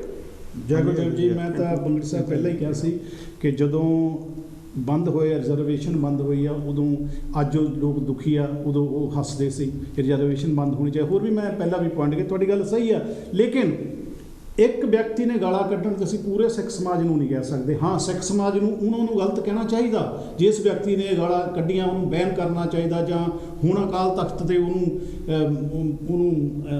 ਤਨਖਾਹ ਲਾਉਣੀ ਚਾਹੀਦੀ ਆ। ਇਹ ਉਹਨਾਂ ਦਾ ਫਰਜ਼ ਬਣਦਾ ਸਾਨੂੰ ਵੱਡੇ ਦਿਲ ਕਰਕੇ ਦਿਖਾਉਣ ਦਾ। ਇੱਕ ਵਿਅਕਤੀ ਜੇ ਸਾਡੇ 'ਚ ਉੱਠ ਕੇ ਕੋਈ ਸਿੱਖ ਸਮਾਜ ਨੂੰ ਗਲਤ ਕਹਿੰਦਾ ਆ ਤਾਂ ਉਹ ਵੀ ਗਲਤ ਆ। ਇਹਦੇ 'ਚ ਮੈਂ ਤੁਹਾਡੀ ਸਮਝਦਾ ਸਾਡੀਆਂ ਬਹੁਤ ਸਾਰੀਆਂ ਸਮੱਸਿਆਵਾਂ ਅਜੇ ਹੱਲ ਨਹੀਂ ਹੋਈਆਂ, ਸਿੱਖ ਸਮਾਜ ਨਾਲ ਵੀ ਜਾਂ ਜੱਟਾਂ ਦੇ ਨਾਲ ਵੀ ਸਾਡੀਆਂ ਜਿਹੜੀਆਂ ਪ੍ਰੋਬਲਮ ਉਹ ਸੋਲਵ ਨਹੀਂ ਹੋਈਆਂ।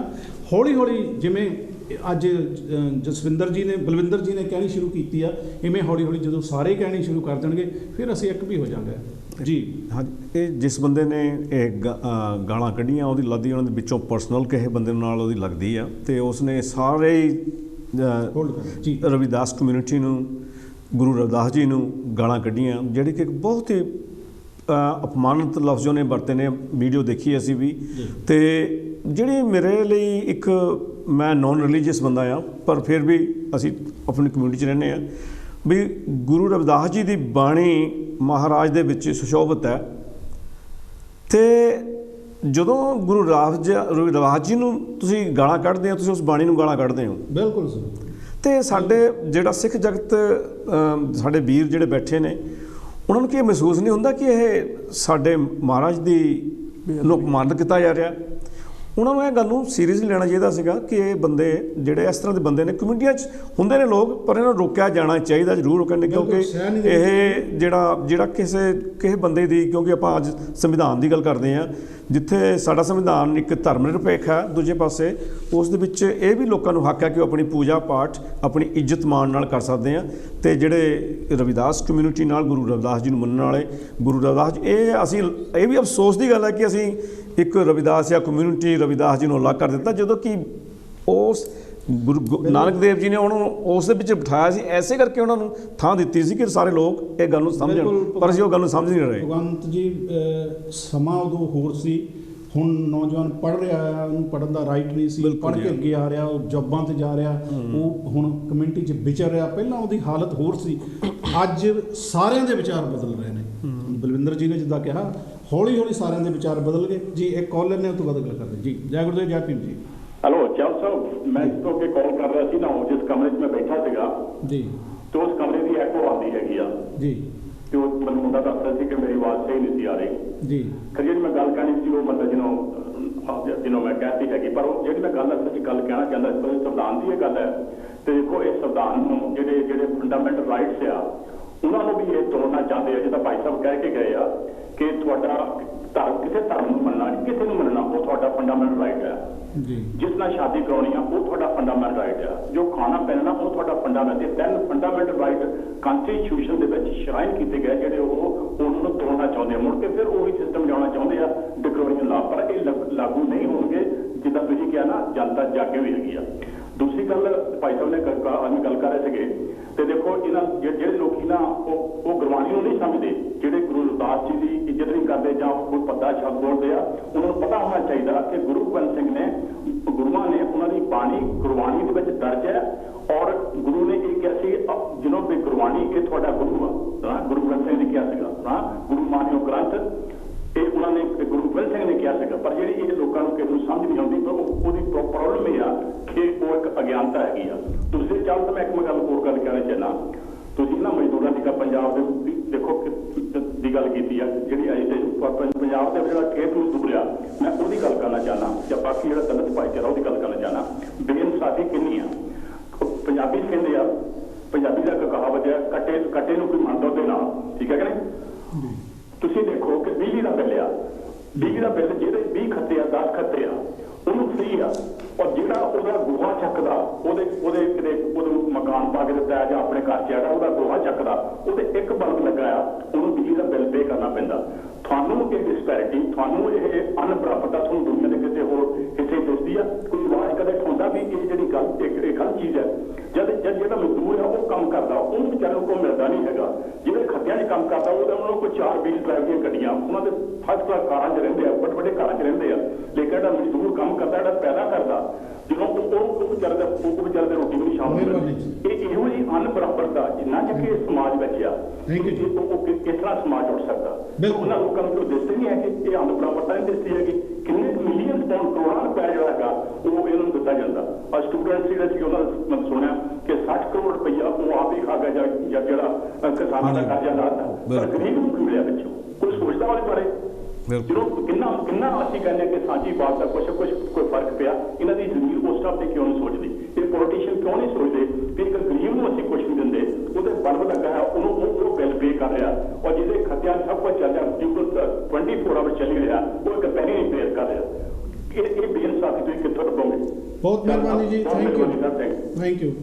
ਪਿਆਰੇ ਦਰਸ਼ਕੋ, ਮੈਂ ਇਹਨਾਂ ਦੀ ਗੱਲ ਨੂੰ ਹੋਰ ਥੋੜ੍ਹਾ ਜਿਹਾ ਅੱਗੇ ਲੈ ਜਾਵਾਂ ਕਿ ਸਾਹਿਬ ਸ੍ਰੀ ਕਾਂਸ਼ੀ ਰਾਮ ਨੇ ਕਿਹਾ ਸੀ ਕਿ ਜਦੋਂ ਸਾਡਾ ਰਾਜ ਆਏਗਾ ਅਸੀਂ ਕਿਸੇ ਨੂੰ ਕੋਈ ਫਰੀ ਨਹੀਂ ਦੇਣਾ, ਚਾਹੇ ਉਹ ਦਲਿਤ ਸਮਾਜ 'ਚੋਂ ਹੋਵੇ, ਚਾਹੇ ਅਪਰ ਕਲਾਸ 'ਚੋਂ ਹੋਵੇ, ਕਿਸੇ ਨੂੰ ਕੋਈ ਫਰੀ ਨਹੀਂ। ਮੈਂ ਇਹੋ ਜਿਹਾ ਸਮਾਜ ਬਣਾਊਂਗਾ ਜਿਹੜੀ ਆਪਣੀ ਚੀਜ਼ ਉਹ ਆਪ ਲੈ ਸਕਦਾ ਹੋਵੇ। ਅਸੀਂ ਵਲਾਇਤ ਵਿੱਚ ਰਹਿੰਦੇ ਹਾਂ, ਤੁਹਾਨੂੰ ਕੁਛ ਫਰੀ ਮਿਲਦਾ ਜੀ? ਤੁਹਾਨੂੰ ਕੋਈ ਬਿਜਲੀ ਫਰੀ ਆ? ਕਿਸੇ ਨੂੰ ਫਰੀ ਨਹੀਂ ਹੋਣੀ ਚਾਹੀਦੀ, ਜੋ ਮਰਜ਼ੀ ਹੋਵੇ, ਕਿਸੇ ਨੂੰ ਬਿਜਲੀ ਵਗੈਰਾ ਕੋਈ ਫਰੀ ਨਹੀਂ ਹੋਣੀ ਚਾਹੀਦੀ। ਉਹਨੂੰ ਸਮਾਜ ਨੂੰ ਇਸ ਲੈਵਲ 'ਤੇ ਬਣਾ ਦਿਓ ਕਿ ਉਹ ਆਪਣੀ ਚੀਜ਼ ਆਪ ਖਰੀਦ ਸਕਦਾ ਹੋਵੇ, ਬਿਜਲੀ ਦਾ ਬਿੱਲ ਦੇ ਸਕਦਾ ਹੋਵੇ ਜਾਂ ਕਣਕ ਖਰੀਦ ਸਕਦਾ। ਜੀ ਜੈ ਗੁਰਦੇਵ ਜੈਪੀਨ ਜੀ। ਹਾਂਜੀ ਜੈ ਗੁਰਦੇਵ ਜੈਪੀਨ ਜੀ, ਮੈਂ ਮੇਰਚੰਦ ਬੋਲਦਾ ਗਲਾਸਗੋ ਤੋਂ। ਹਾਂਜੀ ਮੇਰਚੰਦ ਜੀ, ਕੀ ਹਾਲ ਚਾਲ ਹੈ? ਟਾਈਮ ਵੀ ਥੋੜਾ ਜਿਹਾ ਤੇ ਸਿਰਫ 2 ਮਿੰਟ ਗੱਲ ਕਰਨੀ ਮੈਂ ਜੀ। ਸਾਡੇ ਕੋਲ ਹੈ ਹੀ 2 ਮਿੰਟ। ਹਾਂਜੀ, ਇੱਕ ਬੁਲਾਰਾ ਕਹਿ ਕੇ ਗਿਆ ਸੀਗਾ ਬਈ ਕਿਉਂਕਿ ਜੋ ਪੰਜਾਬ 'ਚ ਅਸਲੇ ਹੋ ਰਿਹਾ ਉਹਦੇ ਬਾਰੇ ਗੱਲ ਚੱਲ ਰਹੀ ਸੀ ਜੀ। ਗੱਲ ਇਹ ਆ ਵੀ ਉਹਨਾਂ ਨੇ ਕਿਹਾ ਸੀਗਾ ਬਈ ਫਲਾਨੀ ਟਾਈਮ ਤੇ ਤੁਸੀਂ ਸਾਥ ਨਹੀਂ ਦਿੱਤਾ ਤੇ ਅਸੀਂ ਕਿੱਦਾਂ ਦੇ ਸਕਦੇ ਹਾਂ। ਮੇਰਾ ਕਹਿਣਾ ਇਹ ਹੈ ਵੀ ਕਈ ਵਿਸ਼ੇ ਹੁੰਦੇ ਆ ਇਹੋ ਜਿਹੇ ਜੁੜੇ ਹੁੰਦੇ ਆ ਕਿ ਜਿਹੜੇ ਸੂਬੇ 'ਚ ਰਹਿਣ ਵਾਲੇ ਆ ਉਹ ਸਾਰਿਆਂ ਨਾਲ ਹੀ ਰਿਲੇਟਡ ਹੁੰਦੇ ਆ। ਕਿਸਾਨਾਂ ਦਾ ਵਿਸ਼ਾ ਜਿਹੜਾ ਸਾਰਿਆਂ ਨਾਲ ਰਿਲੇਟਡ ਵਾ।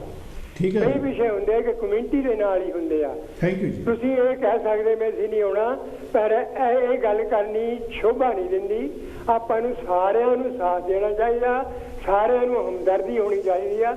ਅਸੀਂ ਪੰਜਾਬੀ ਆ ਤੇ ਪੰਜਾਬ ਨਾਲ ਧੱਕਾ ਹੋ ਰਿਹਾ ਹੈ। ਹਾਂਜੀ ਬਿਲਕੁਲ ਜੀ, ਜਦੋਂ ਅਫਸੋਸ ਕਰਨਾ ਹੋਵੇ ਫਿਰ ਉਹਦੇ ਚੰਗੇ ਗੁਣ ਗੱਲ ਕਰੀਦੀ ਹੈ। ਓਕੇ ਜੀ, ਥੈਂਕ ਯੂ। ਅਸੀਂ ਦੂਜੇ ਪੱਖ ਨੂੰ ਨਹੀਂ ਛੇੜਦੇ। ਕੀ ਕੁਲਵੰਤ ਜੀ, ਕਣਕ ਤੇ ਝੋਨਾ ਬੰਦ ਹੋ ਜਾਊਗਾ ਪੰਜਾਬ 'ਚੋਂ? ਨਹੀਂ ਦੇਖੋ, ਇਹੋ ਜੀ ਕੋਈ ਗੱਲ ਨਹੀਂ ਹੈ ਕਿ ਕਣਕ ਤੇ ਝੋਨਾ ਜਿਹੜਾ ਆ ਉਹ ਬੀਜਣਾ ਬੰਦ ਹੋ ਜਾਊਗਾ ਜੀ। ਜਿਹੜੇ ਕਾਰਪੋਰੇਟ ਇਹ ਲਿਆਂਦੇ ਜਾ ਰਹੇ ਆ ਪੰਜਾਬ ਦੇ ਵਿੱਚ, ਕੀ ਉਹਨਾਂ ਨੇ ਨਹੀਂ ਬੀਜਣਾ ਜੀ?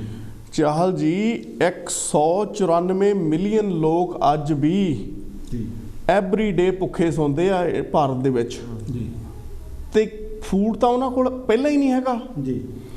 ਜਿਹੜੀ ਹੈਗੀ ਆ ਇੱਥੇ ਪ੍ਰੋਬਲਮ ਕਿੱਥੇ ਆ? ਇਹ ਕਾਣੀ ਵੰਡ ਦੀ ਪ੍ਰੋਬਲਮ ਆ। ਪੰਜਾਬ ਦੀ ਰਾਜਧਾਨੀ ਸੇਲ ਤੇ ਦੇਖੋ, ਪੰਜਾਬ ਦੀ ਰਾਜਧਾਨੀ ਸੇਲ ਤੇ ਉਹ ਸਾਨੂੰ ਸਾਰਿਆਂ ਨੂੰ ਵੀ ਪਤਾ ਵੀ ਜਿਹੜੇ ਬਿਜਲੀ ਸੋਧ ਬਿੱਲ ਲਿਆਂਦੇ ਜਾ ਰਹੇ ਆ ਅਲੱਗ-ਅਲੱਗ ਸੂਬਿਆਂ ਦੇ ਵਿੱਚ, ਇਹ ਸਾਰਿਆਂ 'ਚ ਹੀ ਆਉਣੇ ਆ ਜੀ। ਪੰਜਾਬ ਦੀ ਗੱਲ ਕਰੀਏ, ਪੰਜਾਬ ਦੀ ਆਹ ਸਿਰਫ ਤੇ ਸਿਰਫ ਸਰ ਕਿਸਾਨੀ ਘੋਲ ਜਿਹੜਾ ਚੱਲ ਰਿਹਾ ਆ, ਇਹਦੇ ਕਰਕੇ ਹਜੇ ਉਹ ਲਾਈਨ ਅਪ ਆ। ਇਸ ਤੋਂ ਪਹਿਲਾਂ ਕਿ ਜੇ ਹੋਰ ਜਿਹੜੇ ਸੂਬਿਆਂ ਦੇ ਵਿੱਚ ਉਹ ਟਰਾਈ ਕਰਦੇ ਆ ਕਿ ਕਿਤੇ ਲਾਗੂ ਕਰ ਦਈਏ। ਚੰਡੀਗੜ੍ਹ ਦੇ ਵਿੱਚ ਜੀ ਉਹਨਾਂ ਨੇ ਬਿਨਾਂ ਪਾਰਲੀਮੈਂਟ ਦੇ ਵਿੱਚ ਬਿੱਲ ਲਿਆਂਦੇ ਆਈ ਜਿਹੜਾ ਕਿ ਬਿੱਡ ਲਈ ਇਹ ਬਿਜਲੀ ਸੋਧ ਬਿੱਲ ਆ ਜਿਹੜਾ ਉਹ ਲਿਆਂਦਾ ਆ। ਜਾਣੀ ਕਿ ਤੁਸੀਂ ਹੈਰਾਨੀ ਹੋਊਗੀ ਗੱਲ ਸੁਣ ਕੇ ਵੀ ਜਿਹੜਾ 25,000 ਕਰੋੜ ਦਾ ਤਾਣਾ ਬਾਣਾ ਆ ਬਿਜਲੀ ਵਿਭਾਗ ਦਾ ਚੰਡੀਗੜ੍ਹ ਦਾ, ਉਹਨੂੰ ਸਿਰਫ ਤੇ ਸਿਰਫ 1 ਰੁਪਏ ਦੇ ਵਿੱਚ ਉਹ ਦੇ ਰਹੇ ਆ। ਤੇ ਤੁਸੀਂ ਵੀ ਬੋਲੀ ਲਾ ਸਕਦੇ ਹੋ ਉਹਦੀ, ਤੁਸੀਂ ਵੀ ਖਰੀਦ ਸਕਦੇ ਹੋ। ਹਾਂਜੀ, ਕੀ ਵਿਚਾਰ ਤੁਹਾਡਾ? ਬੋਲੀ ਮੈਂ ਸੋਚਦਾ ਸੀ ਲਾਏ ਦੇਵਾਂ ਤੇ ਅਸਲ ਦੇ ਵਿੱਚ ਇਹ ਅਸਲ 'ਚ ਕੀ ਹੈ, ਸਾਰਾ ਕੁਛ ਨਾ ਜਿਹੜੀ ਵੱਡੀ ਗੱਲ ਆ ਉਹਦੇ ਵਿੱਚ ਉਹ ਪ੍ਰੋਫਿਟ ਮੇਕਿੰਗ ਜਿਹੜਾ ਬਿਜਲੀ ਬੋਰਡ ਉਹ ਪ੍ਰੋਫਿਟ ਬਣਾ ਰਿਹਾ। ਦੇਖੋ ਜਿਹੜਾ ਸਭ ਤੋਂ ਵੱਡੀ ਚੀਜ਼ ਆ 200 ਤੋਂ 300 ਕਰੋੜ ਹਰ ਸਾਲ ਬਣਾ ਰਿਹਾ। ਤੇ ਅਸਲ ਦੇ ਵਿੱਚ ਕੀ ਆ ਜਿਹੜੀ ਆਪਾਂ ਨੂੰ ਗੱਲ ਮੈਂ ਕਹਿ ਵੀ ਮੋਟੀ ਜਿਹੀ ਗੱਲ ਇਹ ਹੈ ਕਿ ਵਰਲਡ ਦੇ ਵਿੱਚ ਦੁਨੀਆ ਲੈਵਲ ਦੇ ਉੱਤੇ ਜਿਹੜਾ ਸਿਸਟਮ ਹੈ, ਸਰਮਾਏਦਾਰੀ ਸਿਸਟਮ ਹੈ, ਜਿਹੜਾ ਅਮੀਰਾਂ ਦੀ ਜਿਹੜੀ ਦੁਨੀਆ, ਉਹ ਇਸ ਟਾਈਮ ਇਹ ਗੱਲ 'ਤੇ ਉਤਰੇ ਹੋਏ ਨੇ ਕਿ ਜਿਹੜੀ ਨਾ ਦੁਨੀਆ ਦੇ ਵਿੱਚ ਸਾਰੇ ਕਿਤੇ ਪ੍ਰਾਈਵੇਟਾਈਜ਼ੇਸ਼ਨ ਕੀਤੀ ਜਾਵੇ, ਗੌਰਮੈਂਟਸ ਦੀ ਜੋਬ ਜ਼ਿੰਮੇਵਾਰੀਆਂ ਖਤਮ ਕਰ ਦਿੱਤੀਆਂ ਜਾਣ ਸਾਰੇ ਕਿਤੇ। ਇੰਡੀਆ ਦੇ ਵਿੱਚ ਜਿਹੜੀ ਗਵਰਨਮੈਂਟ ਆ ਉਹ ਰੇਲਵੇ ਸਟੇਸ਼ਨ, ਉਹ 에ਅਰਪੋਰਟ, ਉਹ ਬਿਜਲੀ, ਉਹ ਸਾਰਾ ਕੁਝ ਵੇਚਣ ਤੇ ਆਏ ਹੋਏ ਨੇ। ਇੱਥੇ ਦੀ ਆਪਾਂ ਗੱਲ ਕਰੀਏ, ਟਰੰਪ ਕੀ ਗੱਲ ਇੱਥੇ NHS ਲਈ ਇੰਗਲੈਂਡ ਦੇ ਵਿੱਚ ਇੱਥੇ ਸਾਰਾ ਕੁਝ ਵੇਚਣ ਨੂੰ ਫਿਰਦੇ ਪਏ ਨੇ। ਇਹ ਸਾਰੀ ਦੁਨੀਆ ਦੇ ਉੱਤੇ ਇਸ ਟਾਈਮ ਇਹਨਾਂ ਦੇ, ਕਿਉਂਕਿ ਡਬਲਯੂ ਆਪਾਂ ਸਮਝਦੇ ਹਾਂ ਕਿ ਜਦੋਂ ਵਰਲਡ ਲੈਵਲ ਦੀਆਂ ਆਰਗੇਨਾਈਜੇਸ਼ਨਾਂ ਇਹਨਾਂ ਦੀਆਂ G20 ਨੇ, WTO ਆ, IMF ਹੈ, ਜਾਂ ਹੋਰ ਇਸ ਤਰ੍ਹਾਂ ਆਰਗੇਨਾਈਜੇਸ਼ਨਾਂ ਹੈਗੀਆਂ, ਸਾਨੂੰ ਅਵੇਅਰ ਲੈਣ ਦੀ ਲੋੜ ਹੈ ਹਰ ਜਗ੍ਹਾ। ਹਾਂਜੀ, ਤੇ ਉਹ ਗਵਰਨਮੈਂਟ ਹੈਗੀ ਹੈ ਕਿ ਇੰਡੀਆ ਗਵਰਨਮੈਂਟ ਜਾਂ ਕਿਤੇ ਵੀ ਉਹ ਗਵਰਨਮੈਂਟ 'ਚ ਸਾਡੇ ਕੋਲ ਟੈਕਸ ਤਾਂ ਲੈਣਾ ਚਾਹੁੰਦੀਆਂ, ਸਾਡੀ ਕਮਾਈ ਦੇ ਉੱਤੇ। ਹਾਂਜੀ, ਅਗਲੇ ਵੀਰਵਾਰ ਫਿਰ ਤੁਹਾਡੇ ਦਰਸ਼ਨ ਕਰਾਂਗੇ। ਅਸੀਂ ਸ਼ਬਦਾਂ ਦੇ ਹੇਰ-ਫੇਰ ਦੀ ਗੱਲ ਕਰਦੇ ਹੁੰਦੇ ਆ। ਅੱਜ ਅਸੀਂ 4 ਸ਼ਬਦ ਲੈ ਕੇ ਆਏ ਹਾਂ। ਗੰਜ। ਵਾਹ ਜੀ ਵਾਹ। ਗੰਜ ਕਿਹੜੀ, ਜਿਹੜੀ ਸਿਰ ਤੇ ਪੈਂਦੀ ਆ? ਦੱਸੋ ਜੀ ਗੰਜ। ਮੈਨੂੰ ਤਾਂ ਲੱਗਦਾ ਵੀ ਗੰਜ ਉਹੀ ਹੁੰਦੀ ਹੈ। ਅਸਲ ਦੇ ਵਿੱਚ ਖਜ਼ਾਨੇ ਨੂੰ ਕਿਹਾ ਜਾਂਦਾ। ਜਿਹੜਾ ਲਫ਼ਜ਼ ਸ਼ੁਰੂ ਹੋਇਆ ਸੀ, ਜਿਹੜਾ ਖਜ਼ਾਨਾ ਆ, ਉਹਨੂੰ ਗੰਜ ਕਹਿੰਦੇ ਹੁੰਦੇ ਸੀ। ਲੇਕਿਨ ਤੁਹਾਨੂੰ ਸ਼ਾਇਦ ਮਾੜਾ ਯਾਦ ਹੋਵੇ, ਜਦੋਂ ਕਿਸੇ ਦੇ ਵਾਲ ਝਾੜਨ ਲੱਗ ਪੈਂਦੇ ਹੁੰਦੇ ਸੀ ਤਾਂ ਉਹਨੂੰ ਸਾਨੂੰ ਤਾਂ ਉਹਦਾ ਪਤਾ ਨਹੀਂ, ਇਹਦੇ ਕੋਲ ਪੈਸਾ ਆ ਗਿਆ, ਪੈਸਾ ਬਹੁਤ ਹੈ ਨਾ ਕਹਿੰਦੇ ਹੁੰਦੇ ਸੀ ਨਾ, ਜਿਹੜੇ ਵਾਲ ਝਾੜਦੇ ਵੀ ਪੈਸਾ ਆ ਰਿਹਾ। ਇਹ ਨਿਸ਼ਾਨੀ ਤਾਂ ਤੁਹਾਡੇ ਤੇ ਵੀ ਫੇਰ ਲਾਗੂ ਹੁੰਦੀ ਆ। ਮੈਂ ਦੁਬਾਰਾ ਸੈੱਟ ਕਰ ਲਈ। ਸੋ ਇਹਨੂੰ ਗੰਜ ਹੁੰਦਾ ਸੀ, ਖਜ਼ਾਨਾ। ਦਾਮ ਲਫ਼ਜ਼ ਹੈ, ਦਾਮ ਕੀਮਤ। ਹਾਂ, ਉਹਨੂੰ ਅਸੀਂ ਕੀਮਤ ਕਹਿੰਦੇ, ਪਰ ਇਹਦਾ ਅਸਲੀ ਲਫ਼ਜ਼ ਹੈਗਾ ਆ ਜਾਲ ਸੱਟਣਾ। ਉਹਦੇ 'ਚ ਹੁਣ ਜਿੱਦਾਂ ਇਹ ਕੰਮ ਕਰਦੇ ਨੇ, ਜਦੋਂ ਆਪਣਾ ਰੇਟ ਦੱਸਦੇ ਨੇ, ਇਹ ਵੀ ਇੱਕ ਤਰ੍ਹਾਂ ਦਾ ਜਾਲ ਹੁੰਦਾ। ਅੱਛਾ, ਉਧਰੋਂ ਦਾ ਜਾਲ ਸੱਟਿਆ ਜਾਂਦਾ। ਅਸਲ ਮੱਛੀ ਲਈ ਜਾਲ ਸੱਟਣਾ। ਬੁੱਧੂ ਅਸਲ 'ਚ ਲਫ਼ਜ਼ ਤਾਂ ਜਿੱਦਾਂ ਆਪਾਂ ਸਾਰਾ ਅਕਲਮੰਦ ਨੂੰ ਕਹਿੰਦੇ, ਅਕਲਮੰਦ, ਲੇਕਿਨ ਅਸੀਂ ਉਹਨੂੰ ਕਹਿੰਦੇ ਆ ਮੂਰਖ। ਅਸਲ 'ਚ ਬੁੱਧੀਮਾਨ। ਭੂਹੇ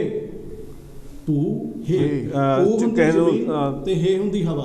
ਜਿਹਦੇ ਪੈਰ ਨਾ ਜ਼ਮੀਨ ਤੇ ਲੱਗਦੇ ਆ, ਨਾ ਜਿਹੜਾ ਹਵਾ ਚ ਉੜਦਾ ਹੋਵੇ, ਉੜਦਾ ਹੋਵੇ, ਉਹ ਜਿਹੜਾ ਅੱਜ ਕੱਲ੍ਹ ਭੂਹੇ ਹੋਇਆ ਆ, ਜਿੱਦਾਂ ਕਹਿੰਦੇ ਹੁੰਦੇ ਆ, ਭੂਹੇ ਹੋਇਆ। ਮੋਦੀ ਜਿਵੇਂ ਭੂਹੇ ਹੋਇਆ ਆ, ਔਰ ਪੰਜਾਬ ਦੇ ਨਾਲ ਹੀ ਨੇ, ਪੂਰੇ ਭਾਰਤ ਦੇ ਨਾਲ ਉਹ ਧੱਕਾ ਕਰ ਰਿਹਾ। ਉਹਦੇ ਉਵੇਂ ਵੀ ਜ਼ਮੀਨ ਤੇ ਪੈਰ ਨਹੀਂ ਲੱਗਦੇ, ਭੂਹੇ ਤੇ ਰਹਿੰਦਾ। ਕੋਈ ਨਹੀਂ ਜੀ, ਪੰਜਾਬੀ ਜੜ੍ਹਾਂ ਪੱਟਣ ਲਈ ਤਿਆਰ ਖੜੇ ਆ ਫਿਰ। ਥੈਂਕ ਯੂ, ਬਹੁਤ ਮਿਹਰਬਾਨੀ ਭਗਵਾਨ ਜੀ। ਅਗਲੀ ਵਾਰੀ ਫਿਰ ਮਿਲਦੇ ਆ।